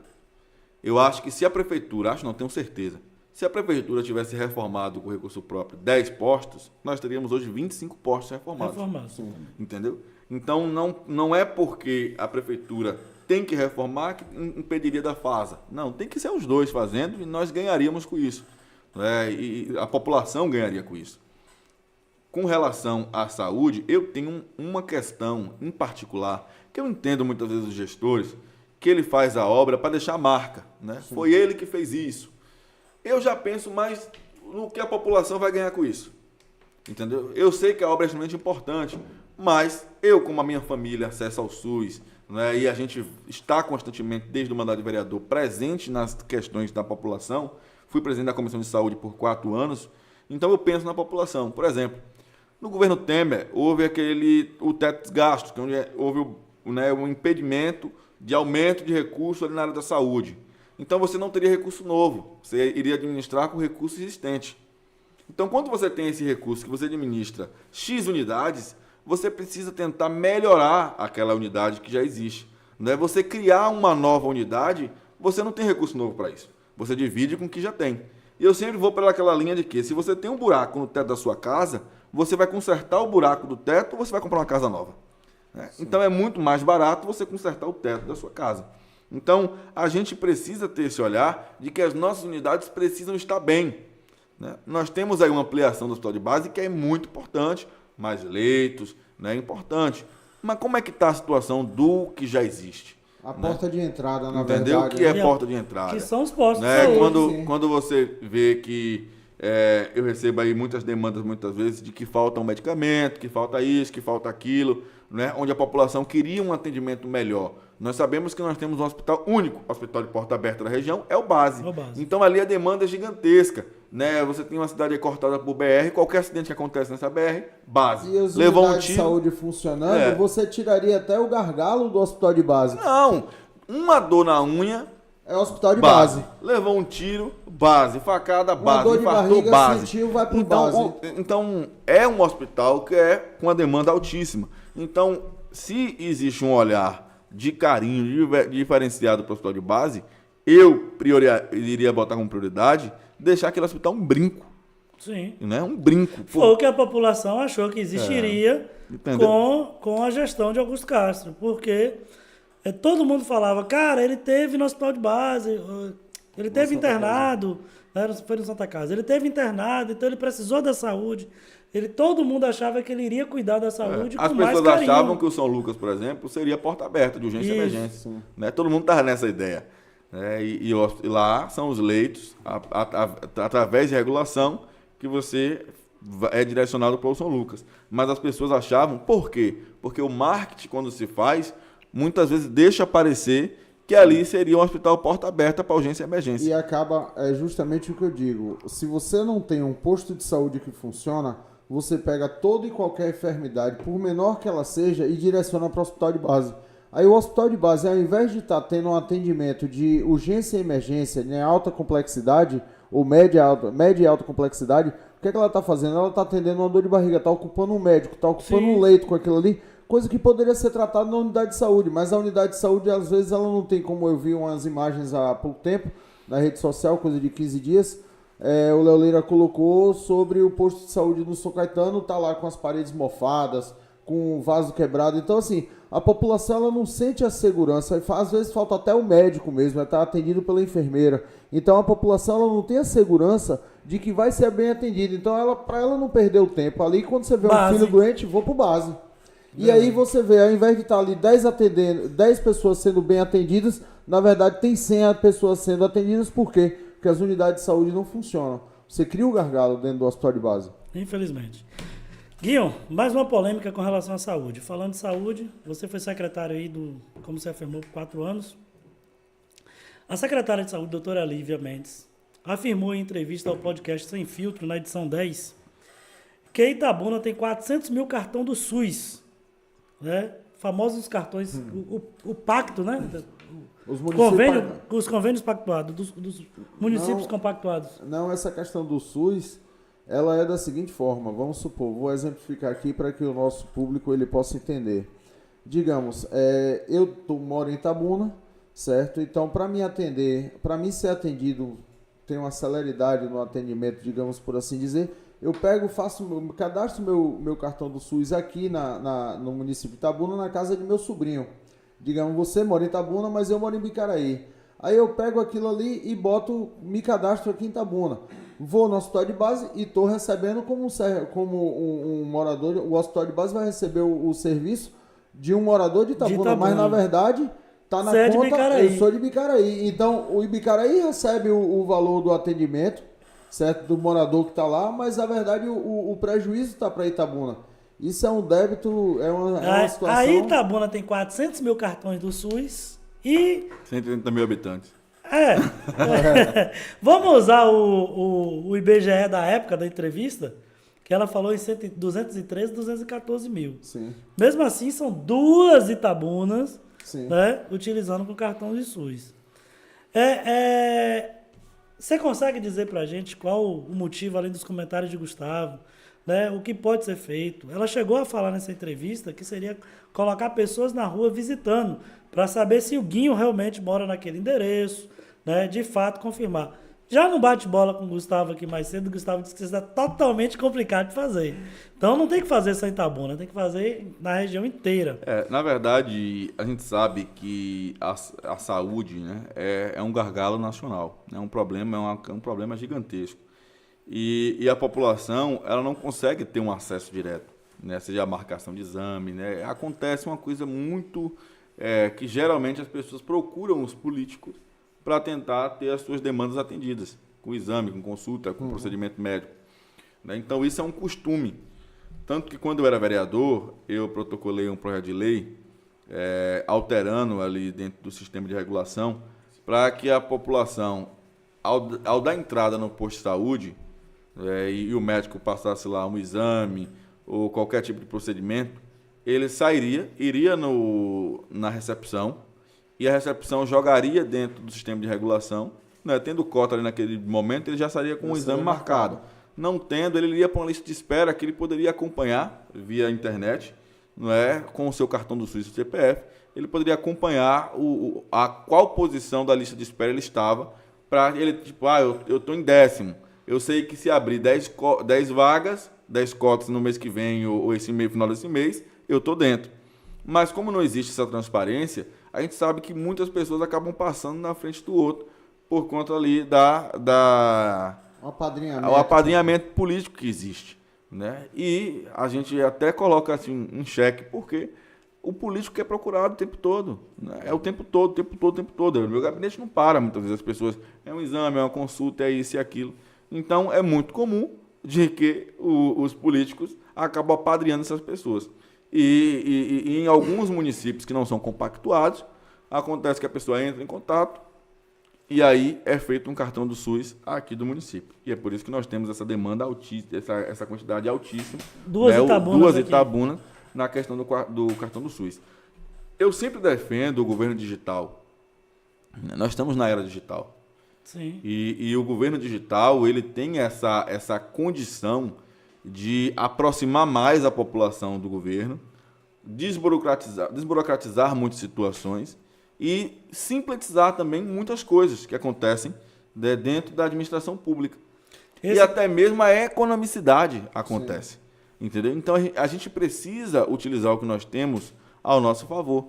Por exemplo, agora a gestão colocou, né, o ponto lá eletrônico nas escolas municipais. O aluno chega, coloca o rosto dele, né, o pai tem conhecimento se ele compareceu ou não à sala de aula. É a tecnologia, né, contribuindo para o quê? Para diminuir a questão da violência, até da evasão escolar. A evasão escolar. Então, a gente precisa atrelar a tecnologia às demais áreas da administração pública, que nós teremos um governo muito mais acessível, não é, com uma economicidade gigantesca e um governo que funciona, né? Um governo que vai funcionar. Então, eu sou por essa linha, né, de que a gente precisa trazer mais para o digital as coisas que a gente vai ver, que a gente vai conseguir servir a população.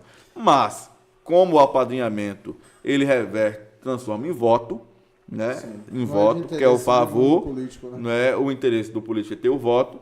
Isso acaba sendo até como um trava, né, para que a melhora não chegue para a população. Infelizmente, né? Comentário bacana aqui do Sérgio Ricardo, meu amigo aí. Temos um bom exemplo aqui no final de linha do São Caetano. Seria construída uma UPA e o prédio está de pé, mas está abandonado. Quem paga a conta? A Sheila lá embaixo já disse. Mas diga aí, quem paga a conta? Quando as UPAs chegaram, né? E eu falava exatamente isso. Foi na gestão de Vânia, não foi isso? Foi. E quando foi na gestão de Fernando, ele botou para inaugurar a UPA do Monte Cristo. Eu votei contra. Foi 20-1. O povo caiu matando. Tá votando contra o povo. Com 3 meses de UPA inaugurada, a mesa da Câmara recebe um ofício da Justiça para que a Câmara explicasse com base em que foi aprovado, né, aquela UPA. Por quê? Volto a dizer, com a PEC do teto dos gastos, nós não tínhamos esse recurso novo. Eu falei, o povo pressionava, Fernando tem que abrir. Se abrir a UPA lá no São Caetano, você vai estar tirando o recurso você vai prejudicar a UPA do Monte Cristo, vai prejudicar o Hospital de Bairro, vai prejudicar tudo. Então a obra é importante? Mas naquele momento ali, uma nova UPA, nós não teríamos receita para manter. Porque não vinha para somar, ela vinha para dividir. Exato. Aí você vai ter um serviço precário e uma população cobrando cada vez mais. Sim. Aí Charlene falou assim, mas não está funcionando? Aí eu falei, e quanto nós recebemos de emenda? Quanto é alocado de emenda nos municípios? Eu lembro que o prefeito ficou 3 meses sem pagar os prestadores de serviço e eu questionei a Lívia isso. Eu falei, Lívia, o pessoal está 3 meses sem receber salário, né? Os laboratórios, as clínicas estão me cobrando aqui um posicionamento. E Lívia falou, nós estamos aguardando uma emenda aí para chegar, para a gente pagar. Então você vê que a saúde conseguiu tocar algumas situações com as emendas parlamentares, né? Que geralmente o deputado coloca na saúde. Então a gente precisa ter esse olhar de não simplesmente fazer, mas como é que vai funcionar? Como é que vai administrar aquilo? Não adianta você fazer uma Vila Olímpica daquele jeito, daquela estrutura. Né? Eu falei, eu era secretário de esportes. Eu falei, quando entregar a vila, se não contratar mais gente, quem vai dar manutenção? Exatamente. Quem vai dar manutenção na vila? Vai se Fazer acabar é fácil, manter que é o difícil. Então, Comprar uma BMW é fácil. Pois é, mantenha. Esse olhar que a gente precisa ter para a coisa pública, que infelizmente as pessoas acabam não tendo. Vão fazer. Mas o posterior é que a gente vai ter a grande problemática. Vamos acelerar aqui um pouquinho para a gente fazer todas as perguntas e tentar tirar todas as dúvidas um pouco da população. Guilherme, segundo a Prefeitura de Itabuna, as escolas municipais têm qualidade e estão bem, em bom estado para os alunos. Ainda vemos escolas fechadas, aguardando reformas. Na sua visão, essas escolas realmente estão em perfeito estado de uso? Na verdade, faltou um olhar de prioridade para a educação no início do governo. A primeira secretária, né, a Janaína, toda reunião ela tinha a mesma cobrança. Né? Essa falta de disponibilidade em se discutir educação, em se priorizar educação. Né? A secretária sempre batia nisso constantemente, em cobrando um olhar diferenciado para a educação. Até que caiu o muro de uma escola e matou um pai e um filho. Né? E aí nós tivemos uma reunião de urgência de secretários, onde as secretárias, né, choraram muito, ali debilitadas, e a secretária voltou a cobrar um olhar do gestor para a educação.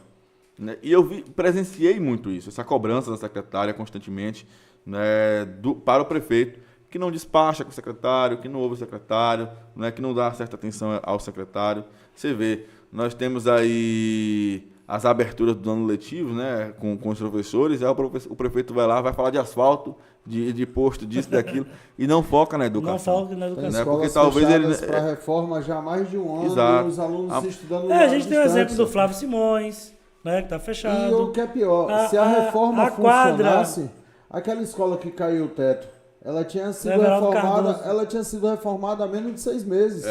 Entendeu? Eu recebi uma foto hoje de um colégio com um rato morto. Não, que não é o Lorival, uma criança as crianças com sol, né, dentro da sala de aula. Então, falta esse olhar. Né? Quadra do Kaique, sem funcionar há muito tempo. Rampa de acesso. A rampa de acesso. Né? Nós estamos falando de acessibilidade. Nós estamos falando de ordem unida do Colégio Kaique, que é um colégio com vetor disciplinar. E você hoje não tem os alunos não têm onde treinar ali, não tem onde se preparar para o desfile do 7 de setembro. Por quê? Porque a quadra está interditada. Uma das poucas escolas que tem quadra coberta, que é o Kaique, você está lá, a quadra está interditada, sem ser utilizada. E essa inoperância do município acaba atraindo a marginalidade. O próprio Kaique mesmo tem relato de professores que tinham medo antes de estar ali. Eu falo tinha porque eu não sei mais agora. Mas tinha medo até o ano passado, porque ali dentro era trânsito, era passagem de traficantes, de pessoas mas fez um muro. Então. Infelizmente, né? Mas então é esse olhar que a gente precisa ter para a questão da educação. Né? De que a gente sabe, a 20 de julho está lá no CISO, aí a gente vê o Colégio Kaique precisando de uma atenção melhor. Ali próximo inaugurou a Deon Sauer, né? Que é o Colégio do Estado.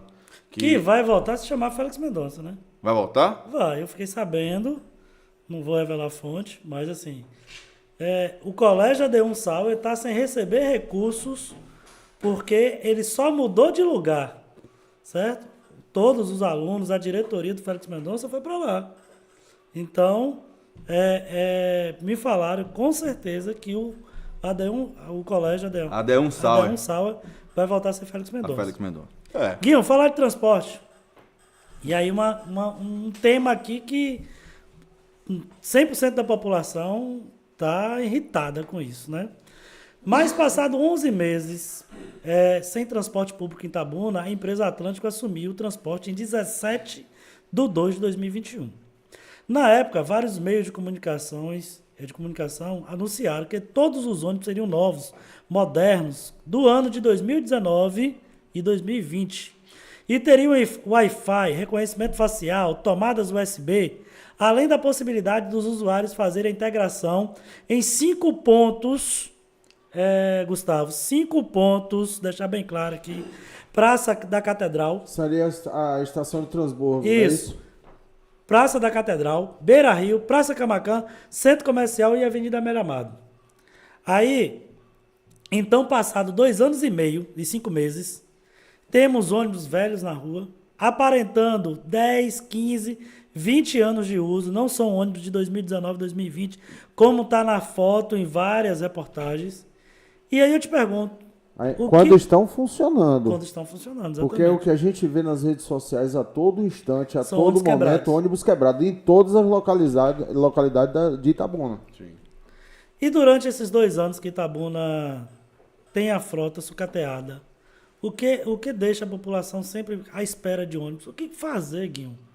A população, para onde a população pode gritar? Recentemente, a mesma empresa ganhou licitação novamente. E só adentrando no assunto antes, se a gente for colocar, ela é muito bem remunerada, porque... Eu já ia te pedir esses dados financeiros. Porque assim, no ano de 2021, no dia 19 de janeiro, foi feito um processo de dispensa de licitação, onde a empresa ganhou por 11 milhões e 94 mil. No mesmo ano, em agosto de 2021, outra dispensa no valor de 11 milhões e 100 mil. No ano de 2022, outra dispensa para a mesma empresa no valor de 15 milhões e 18 mil e 300 reais. E agora, pasmem, para o ano de 2023 está lá. Outra dispensa no valor de 19 milhões 104 mil 721. E isso não é números meus. São Isso é do números da portal. Portal da Transparência informado pela própria Prefeitura.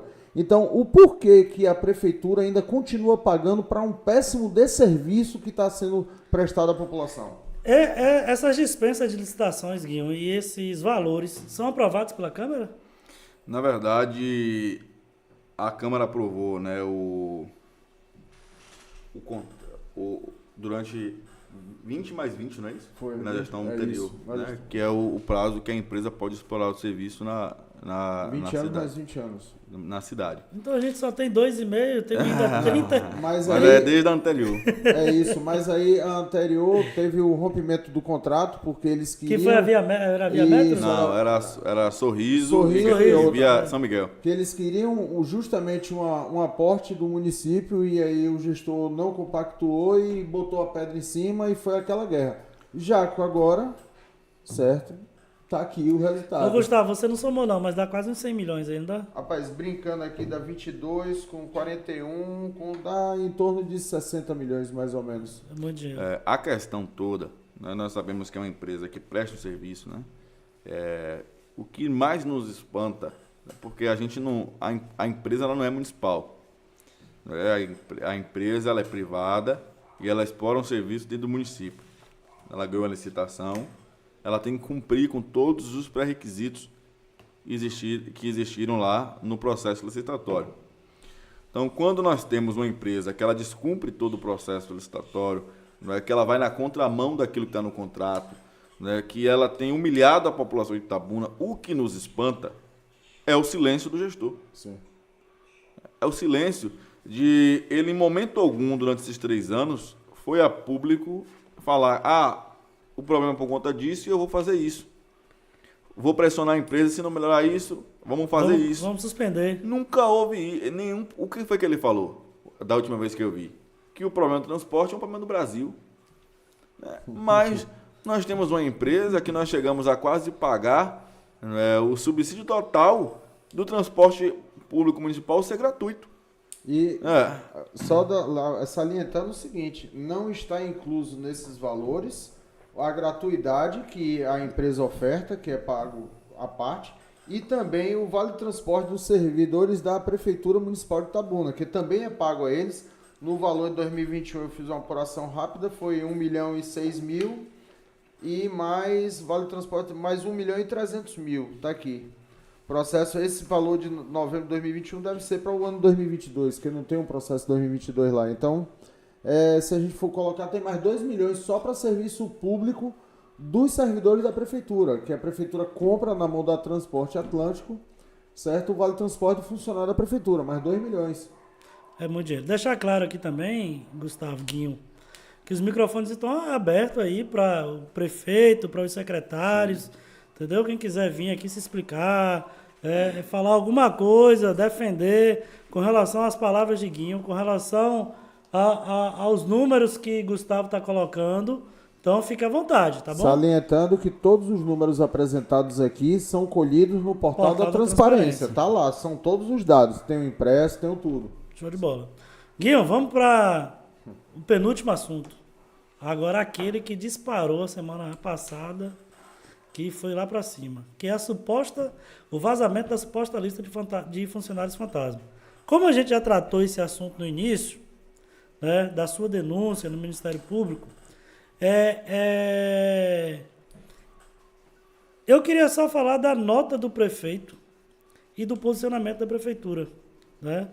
Que o prefeito foi para a rádio e a fala é bem mais ou menos essa, né? De fiscalizar, abre aspas, no meu ver, no entender da lista, assume a responsabilidade dos funcionários quando diz que vai fiscalizar funcionário que não estejam presentes. Então, assim, concorda com a lista? Não entendo muito bem, mas no meu entender, sim. E qual a sua opinião com relação a realmente esses funcionários, essa suposta lista? Só mais um dado, aí para poder a gente ter noção do que é que a gente está falando. Quando a gente fala de uma lista, a gente está falando de uma lista que está gerando aos custos de pessoas que trabalham, claro, e também Sim. dos fantasmas, de contratados no ano de 2021. A Prefeitura de Itabuna pagou aos contratados, somente aos contratados, o valor de R$19.600.000. No ano de 2022 foi o valor de 27 milhões somente para o serviço contratado. E no ano de 2023, até o presente momento, a folha de julho, se eu não me engano, que está aqui, foi de 15.900.000. Certo? Então, se a gente for colocar o que o prefeito determina sobre 19. Contrato e comissionado, 19, 27 e agora 15, caminhando para os 30 milhões. Certo? Se continuar do jeito que está, a gente chega mais ou menos no final do ano, a gente deve chegar em torno de 27, 28 milhões. Mas, então assim, nós saímos de, entre contratados, comissionado e agente político, no ano de 2021 nós chegamos a 30 milhões de reais. No ano de 2022 nós chegamos a quase 40 milhões de reais. Certo? E no ano de 2023 já estamos gastando aí em torno de 25 milhões de reais. Então é muito dinheiro que poderia estar sendo investido se utilizado de forma correta. Mas aí agora, com a palavra Guinho para... Na verdade, quando a gente viu a colocação do prefeito, né, eu lamentei profundamente pelo fato que ele perdeu a oportunidade, né, de provar que ali na prefeitura não existia fantasma. Só que eu, enquanto vice-prefeito, tenho total conhecimento de que é impossível ser provado isso. Até porque, em 2022, eu entrei com ação, né? Nós conseguimos agora uma recomendação do Ministério Público, como eu disse aqui, que as pessoas fossem demitidas do meu gabinete, os 3 e os 2 retornassem. Então, o Ministério Público... Os 2 retornaram. Retornaram.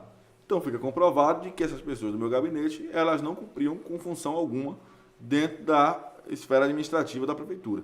Você teve alguma conversa com a promotora posterior a essa... Tive. E a promotora realmente, ela falou, ela realmente aprovou, falou, digamos assim, ela disse que existia realmente e que ficou comprovado... Não, eu fiquei sabendo na promotoria com relação ao funcionário que mora fora do país e vem assinando a lista de ponto. Como isso, moço? Eu fui informado na promotoria lá, no Ministério Público. O cara tá fora do país. Mas assina o ponto, todos os dias. Digital? Não, é assinatura mesmo. Chega, ele manda por ele digitalizado, ele escaneia e manda de lá pra cá. Não tem condição. Entendeu? Então, não tem como ele provar. Alô, prefeitura! Se você Microfones pegar estão aqui abertos. e eu deixo mostrar a vocês a reunião feita entre o Ministério Público e a Prefeitura, comprovando que os meus funcionários do gabinete não eram fantasma, né, você vai ver aqui as provas. São de selfies do gabinete ou selfies na quadra da Vila Olímpica, uma selfie perto da piscina, aí dizendo, esse servidor aqui, ele é responsável pelos projetos, pelas atividades esportivas da cidade. Eu fui secretário de esportes, pô. Cadê isso aí do cara? Cadê o e-mail? Eu recebi Entendeu? denúncia de gente que mora no Rio de Janeiro, pô. E tá lá no Facebook do cara, tá aqui no meu celular, certo? E ligado a algum político da região, entendeu? Mas o cara tá lá e tá recebendo. Não, e um dos servidores do meu gabinete tá nomeado no meu gabinete, lotado na Secretaria de Assistência Social e trabalhando no esporte. Você tá entendendo? Como é que você busca? A justificativa São 40 horas. por semana. não, mas a justificativa pro Ministério Público pra comprovar que o cara não era fantasma é esse, ó. Ele tá lotado na Secretaria de Assistência Social. Só que quando ele vai mandar as fotos de que o cara trabalha, é no esporte. Ou seja, nomeou no gabinete do vice, disponibilizou ele pro assistente social, mas ele trabalha no esporte. Ô, Guinho, pior do que... Aí você pega, só pra concluir, Sim. outros, segundo a justificativa, tá à disposição no gabinete do prefeito. Pelo amor de Deus, puxa na transparência aí. Quantos funcionários já tem no gabinete do prefeito? Quantos já tem? Gustavo, pra próxima... Aí você vai ver, dentro de um gabinete, que se você for lá amanhã de manhã, você vai ver que tem no máximo 3 pessoas trabalhando. 2, 3 pessoas que trabalham mesmo. Aí você tem mais de 15 ou 20 nomeados no gabinete. Aí você pega o do vice e ainda bota no do prefeito também. Mas essa turma fica no WhatsApp defendendo... Defender. Não, tem a galera do WhatsApp. Tem um pessoal que ganha 7 mil para ficar no WhatsApp. Fica de oba-oba. Defendendo, atacando e defendendo. E saliente. E ainda desrespeitando o Estatuto do Servidor, que nem deve conhecer.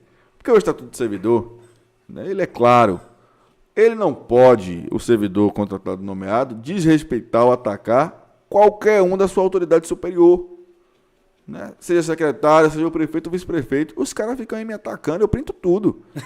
Ô, Eu printo tudo. Né? Mas ele esquece que ele é funcionário da prefeitura e que eu sou eleito e ele é nomeado. Ô, Né? Guinho, Mas é tem nesse caso- nível aí que tá em Itabuna. Ó, o servidor, ele quando é por contrato, o regime dele é por contrato pré-determinado, certo? Por tempo de serviço determinado, a Constituição Federal, no artigo 37, inciso 9, diz o seguinte, que ele pode ser admitido através de processo seletivo, certo? Só através de processo seletivo, mediante uma urgência de contratação. Por exemplo, você vai abrir um posto de saúde, você não tem tempo hábil para fazer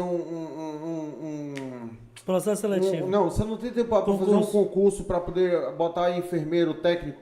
Você pode pegar e contratar para aquela situação. Acontece uma enchente, como aconteceu no município de Itabuna, você não tem, foi uma urgência e emergência. Você pega e pode fazer uma contratação. Você não pode disponibilizar, por exemplo, como aconteceu em diversos casos.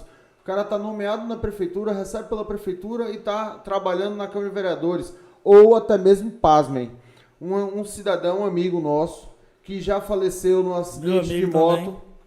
Faleceu em 18 de março de 2023 e ele foi demitido no dia 18 de março de 2023, porém ele recebeu abril, maio, junho, julho e o que é pior, ele recebeu descanso remunerado semanal e horas extras no mês de abril, de maio, de junho e de julho. Então eu pergunto, conhecendo... Isso está no portal. Tá no portal, tá lá, são informações do portal Transparência. Então como é que uma pessoa que foi falecida no dia 18 de março tá no portal da Transparência recebendo isso? Aí o prefeito chega e fala na rádio, não, é porque simplesmente o RH, o sistema falhou. O sistema não falha nesse ponto, porque a informação da hora extra e do descanso semanal remunerado, ela é gerada mensalmente. Aí quando você vai ver os valores, você vê que todos eles coincidem de R$220 até R$250. Então permanecem sempre aquela mesma linha, parecendo que está colocando aquela média de valores para poder se chegar a um valor de salário preposto. Combinado. Tem um comentário aqui da Amanda, que ela pergunta, quem fiscaliza o Centro Pop? Tudo... Cadê? Tem um coraçãozinho aqui. Ah, entendi agora. Tirei do coração. Quem fiscaliza o Centro Pop? Falta tudo para os assistidos. A Secretaria de Assistência Social é uma das que mais recebe recurso. E aí, Guinho? Olha, a Secretaria, o Centro Pop, né? Na verdade, a própria secretária, juntamente com a direção de alta complexidade, é que deve acompanhar o funcionamento. Se a secretaria ela não tem dado atenção para essa questão, os órgãos externos de fiscalização a Câmara Municipal de Itabuna, que são os vereadores, né? E mediante a denúncia sendo provocado, o Ministério Público. Então, hoje, toda a estrutura administrativa, né, do Poder Executivo, quem precisa fiscalizar e deve fiscalizar é a Câmara de Vereadores. Por isso que lá existe diversas comissões, né, que não está ali somente para debater projeto de lei enviado para a Câmara, quando esse é dividido ali entre a legalidade e o mérito da matéria. Não, a comissão está ali para acompanhar também. Existe uma comissão de assistente social na Câmara. Essa comissão ela precisa acompanhar, né, se o Centro Pop funciona, né, se o restaurante popular está servindo uma boa refeição, né, se os moradores de rua, né, estão sendo assistidos, se as famílias em vulnerabilidade social, né, estão sendo assistidas, se o CRAS está funcionando. Né? Então, a Câmara está para isso. Comissão de Saúde, da mesma forma. Né? Se existe o medicamento na sua de base, se a UPA está funcionando, se os postos estão funcionando. Então, para todos os assuntos, educação, saúde, tudo, esporte, existe uma comissão na Câmara permanente que ela analisa os projetos de lei. Digamos, eu vou fazer um projeto de lei aqui voltado à saúde. Ela se divide em 2 comissões, podendo chegar até mais. Né? Ela vai para a legislação, para ver se aquele projeto de lei ele é legal, constitucional, e ele vai para julgar o mérito. Saúde, Secretaria de Saúde, e se for ter uma análise financeira, vai também para a Comissão de Finanças. Entendeu? Para que a gente tenha aí 3 pareceres para ter a certeza de aquele projeto de lei, né? Ele é viável, ele não vai comprometer o orçamento e ele é legal, entendeu? Então a Câmara é distribuída em comissões, cada comissão composta por 5 vereadores que podem acompanhar. Então a Comissão de Assistência Social hoje pode sim ir até o Centro Pop fiscalizar se está atendendo ou não às necessidades daquela população. Show de bola. Obrigado, Guinho. A HNet, nosso patrocinador da internet da casa. Show de bola. Guinho, para a gente finalizar aqui, vamos falar das contas aprovadas aí. Você teve as contas aprovadas agora na última semana? Fala pra gente como é que foi. Muita gente não acreditava, muita gente achava que você ia ficar inelegível. Muita gente torcendo contra. Muita gente torcendo contra. Então, apesar da gente ter batido aqui em alguns temas, tocado em alguns temas polêmicos, mas esse aqui é bom para você. Então, show de bola. Na verdade, o prefeito chegou a compartilhar no status do WhatsApp dele, né, o relatório inicial, né, dando a entender que as minhas contas haviam sido rejeitadas, sem nem ao menos terem sido julgadas ainda. Nós sabemos que a prestação de conta ela é muito complexa, né, é preciso ter uma atenção muito forte com a contabilidade, né, com o jurídico, com o financeiro da campanha. Durante a minha campanha de deputado, semanas antes da eleição, né, eu acabei perdendo o responsável do financeiro. Logo depois, quem assumiu o financeiro acabou indo fazer parte do grupo do prefeito, rompendo comigo politicamente. Então, aí já começou uma certa dificuldade.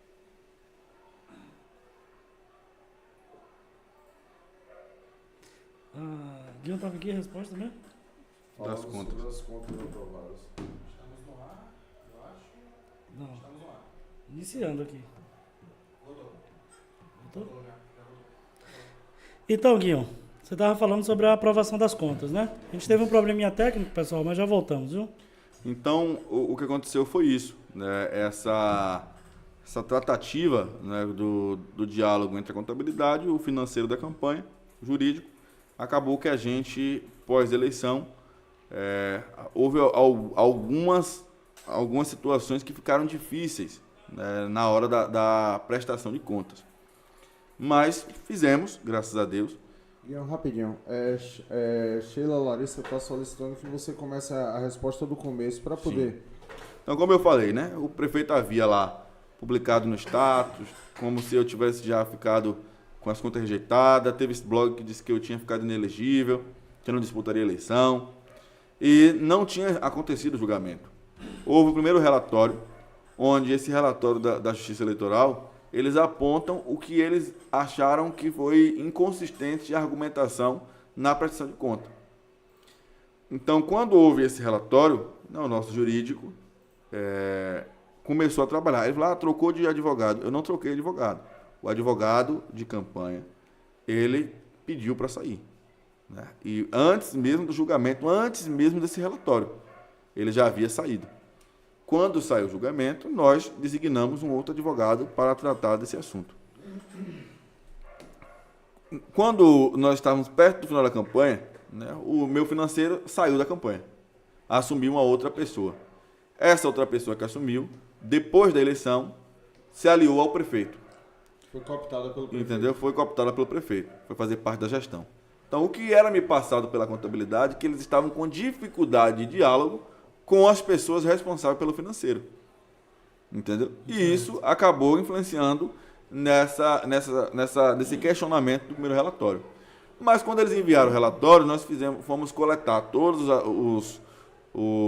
as notas fiscais, né, tudo que foi solicitado. Então, nós apresentamos. Dentro do que foi apresentado, aprovou a conta com ressalva, com a devolução de 14 mil. Porém, dentro desses 14 mil, né, o advogado recorreu da decisão, porque nós temos todas as notas daquilo que ele apontou lá. Cabe recurso. Nós só não vamos conseguir comprovar, né, não é nem comprovar, mas uma resposta com relação à compra dos fogos. Porque não é permitido comprar fogos, né, com fundo eleitoral. Sim. E na campanha foi comprado fogos. Então, esse valor dos fogos será devolvido. Entendeu? Que foi um valor de 3 mil e alguma coisa. Então, dos 14 mil que foi notificado... Nós não temos a justificativa para o 3 dinheiro mil. dos fogos de 3 mil. Entendeu? Então, não houve nada daquilo que foi especulado. Mas eles utilizaram isso com qual objetivo? Para queimar minha imagem, para dizer que, né, houve falcatrua, qualquer coisa do tipo. Né, como se eu tivesse roubado o dinheiro do fundo eleitoral. Sim. Que não foi verdade. Não foi verdade e foi comprovado aí pela justiça, né, com as contas aprovadas. Inclusive, tinha gente que queria bater, que está com suas contas rejeitadas, sendo julgado no Supremo Tribunal Federal, e vinha para o rádio aqui bater em mim. E já Mas estava uma quando entrevista bomba, tava, planejada. Só que Já acontece o tava seguinte, bomba, Deus é bomba. tão bom comigo, que um dia antes saiu o relatório do Ministério Público Federal, dizendo que, se eu encontrar aqui eu vou ler, né, afirmando que o que estava ali eram situações que não eram passíveis de rejeição. Entendeu? Entendi. Não Quando você era. procura aí, Guinho, eu quero deixar claro aqui que o problema que tirou a live do ar foi um problema técnico aqui, tá? Problema de internet não E tivemos. salientando, esse político que ia dar a bomba na rádio, que vinha, que criou uma expectativa enorme, ele tá obrigado a devolver aí um valor até bem maior. substancial, certo? 130 mil reais, entendeu? Jesus. Então, Então, HNet, nosso patrocinador aí forte da casa, continua firme e forte aqui. Tamo junto. Show aí, Guilherme. Deixa eu ver aqui. E aí, Gustavo, mais um comentário nosso político? Um bastidor, bota um bastidor aí. Não, um bastidor. Pra que bastidor? Deixa o bastidor quieto. Deixa Um o bastidor político, Gustavo. O nome do programa. Deixa o bastidor quieto, deixa. Não atenta, Não atenta, não, é? Tem papel. Tem papel? Tem papel. Gustavo tem assunto. Gustavo veio munido de... Meu irmão. Rapaz, quando o Gustavo chegou aqui, Guinho, eu falei, Gustavo, não pode soltar tudo não, pelo amor de Deus. Mas eu não soltei nada, eu só falei dados. E outra coisa, eu tô servindo até como uma pessoa da comunicação da prefeitura, que eu tô expondo os dados dela. Eu não tô colocando nada de subterfúgios. Por exemplo, a gente não citou aqui o Itapedro, né? O Não, Itapedro a gente vai ter uma Eu sei, outra... porque o Itapedro, por exemplo, a gente tem como descrever como é que ele aconteceu nos bastidores, entendeu? Se quiser, dando nomes, não Vamos tem fazer uma problema. live, bastidores Itapedro. Pô, aí eu acho legal, eu acho interessante. Viu? Eu não achei, não. Mas o Ministério Público Federal apontou lá, né, que não opinava por rejeição. Entendeu? Então aí a galera calou a boca, né? E aí O programa que ia ser para bater em mim com relação às contas teve que silenciar o assunto. tava bomba nuclear. Inclusive teve num grupo uma pessoa ligada que trabalha no gabinete do prefeito. Entendeu? Uma pessoa até com... Bom, vamos deixar pra lá. Ele botou que ia ser uma bomba nuclear. Quando foi no outro dia, até o traque bufou, rapaz. Não teve nada. Mas meu Deus do céu. deixa eu ler o comentário aqui do Felipe Cardoso, que pode ser tema de uma outra live nossa, Sim, um vou outro até episódio. anotar. Aluguéis, Ô, pai, para. viu? E a Sheila, Larissa, Gustavo, deixa Deixa o coraçãozinho aqui em pataleta, tem que puxar certinho.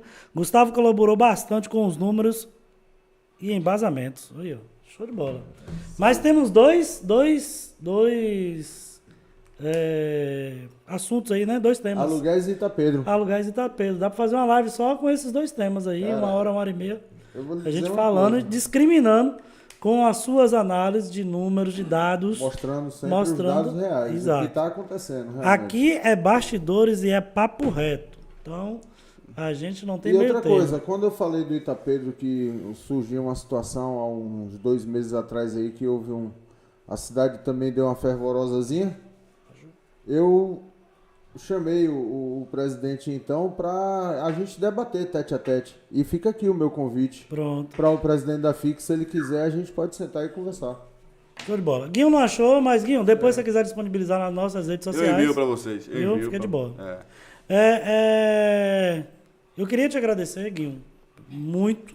A entrevista, como falaram aqui nos nossos bastidores, foi uma entrevista muito bacana, muito completa, cheia de dados, cheia de informações. Então, eu acredito que a gente conseguiu sanar um pouquinho as dúvidas, né, do itabunense, do grapiunense. E sempre que surgir oportunidades, a gente vai trazer Guinho aqui de novo, né, fazendo outra live, outra edição, para que a gente possa sanar mais e mais dúvidas. Então, Guinho, eu queria que você falasse seus considerações finais para o povo de Itabuna. Já eu, Gustavo, eu quero agradecer, né, pela oportunidade de a gente estar conversando, falando sobre todas as problemáticas de Itabuna. Nosso objetivo aqui não é simplesmente só atacar o gestor ou fazer oposição, né? O meu desejo, e eu disse isso até ao próprio prefeito, é que ele pudesse fazer a melhor gestão que Itabuna já teve. Até porque eu fui eleito dentro de uma chapa onde a bandeira, né, seria a mudança. Sim. Né? E a população esperou muito dessa chapa. É por isso que hoje nós vemos, a gente quando analisa os números, a gente vê o alto desgaste de rejeição do prefeito, pelo fato de que a população se sentiu traída, né? A população se sentiu decepcionada em apostar em alguém que seria uma nova política, né? Mesmo tendo um histórico político já que as pessoas botavam até em questão, mas acreditaram, né? 41 mil votos de esperança, 41 mil votos de expectativas de dias melhores. Foram 20 mil votos de frente, né? Não, foi mais. Foi o dobro. o dobro. Foi 36 a 18. De frente para o segundo colocado? Foi 18 mil. Foi muito voto de frente. Assim, se você somar o segundo e terceiro colocado, não chegava na gente. Então, você percebe que a população tinha uma grande perspectiva. Né? Nós disputamos a eleição contra 3 ex-prefeitos. Né? Então, a responsabilidade era muito grande. Então, eu acredito que o que se explica com relação à rejeição é isso. É a população se sentir traída, a população se sentir decepcionada, né? E em chegar e ver que a nossa cidade poderia estar muito mais progredindo, avançando, mas estagnou, parou no tempo, vivendo de muito marketing, de muita fantasia, tentando surfar em obras do governo do estado, né? E que não traz essa grande melhoria na vida das pessoas. Então, hoje, o meu desejo é que o prefeito realmente consiga fazer. É muito triste ver que ele se apegou a tentar fazer obras eleitoreiras com empréstimo, né, com 2 empréstimos aprovados aí do Banco do Brasil e do Fomplata, que é o Banco Internacional, enquanto o nosso recurso próprio, né, a arrecadação do IPTU, do ISS, do dinheiro do povo de Itabuna, né, o dinheiro do itabunense, Dona Maria, seu José, que paga seus impostos em dias, esse dinheiro foi destinado para quê? Para empréstimos, para pagar aluguel, para pagar funcionário fantasma, para pagar a reforma de praça e para atender os caprichos do prefeito. Então é isso que a gente lamenta. Quando a gente vê uma folha que aumenta de um ano para o outro quase 10 milhões de reais, sabendo que era um ano eleitoral, e isso se explica. Já falei isso em outra entrevista, acordo político. A gente virou chacota na Bahia. Chacota. Eu tenho vários amigos, eu fui candidato a deputado 2 vezes. Os meus amigos de Santa Cruz, os meus amigos de Una, os meus amigos de Itapé, fazendo caça ao nome de pessoas da cidade deles que estão na folha. Entendeu? Então, é triste você ver que você virou uma chacota, como se fosse uma mãe, né? A mãe, a vaca leiteira, é a prefeitura de Itabuna, que acolhe a região toda de braços abertos. Mas não infelizmente. para uma questão positiva, mas sim para que o dinheiro da nossa população saia pelo ralo e o nosso povo continue sofrendo. Então não tem como aceitar uma situação como essa, Jai. Não tem como você dizer que é um prefeito que trabalhou como nunca se viu na história Mas e com você não recurso- inaugura uma obra. com recurso do Estado e com recurso federal. Exatamente. Entendeu? Então são coisas como essas, né? Você pega aí na gestão passada, no ano de eleição também, mas o prefeito espalhou pela cidade quase inteira asfalto. Hoje não tem uma rua em Itabuna que você não cai no buraco. E segundo... Então é isso que a gente questiona. É isso que a gente coloca em xeque.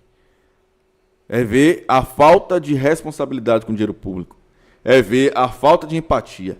É ver um cara que se acha soberano, que está num trono, que é dono de uma empresa privada. E isso nós vamos combater, irmão. Doa quem doer. Show de bola. Esse foi Guinho, né? Guinho, mais uma vez, muito obrigado. Gustavo, meus agradecimentos. Show de bola. Espero com fé em Deus que a gente esteja aqui semana que vem. Pronto, Jair. Eu quero que esse programa, na verdade, eu espero que esse programa, ele venha expor a gestão. O negócio de olhar para a câmera é complicado. Eu venho a expor a gestão, mas com muita vontade de que fosse coisas boas, certo? Espero eu que o gestor olhe para essas palavras que foram aqui ditas na noite de hoje e que ele escute e ele tenha ciência de que o gestor de uma cidade como Itabuna, ele não pense somente, ou melhor, não escute somente o que ele quer ouvir. O gestor, ele precisa escutar o que ele precisa ouvir, porque aí talvez ele tenha uma melhor reflexão do lado do povo, porque nem sempre os que estão na bolha acompanhando ele têm uma visão do lado de fora, entendeu? Então, para eles, o oba-oba é sempre muito bom. Então, assim, o programa ele tem que vir sempre com o objetivo, não de bater, mas de expor, seja coisas boas Sim, ou ruins, sem dúvida. entendeu? E nós estaremos aqui para bater palmas quando acertar, mas infelizmente a gente não está vendo. As redes sociais mostram aí o que o povo está sofrendo. Infelizmente, o que Guinho falou aqui está totalmente embasado. O espaço está na aberto vontade do aqui povo. para qualquer secretário, para o governo, para o prefeito Augusto Castro, né? Vir falar, defender. Então, é um espaço democrático que todas as segundas-feiras, a partir de agora, às 19h30, a gente inicia esse programa. E sempre que convidado estarei presente. Adorei Show a de bola. situação. Gustavo, Parceiro. um abraço, meu irmão. Valeu, Tudo de meu bom. Guinho, brigadão, viu? E até a próxima. Fé em Deus. Meu amigo.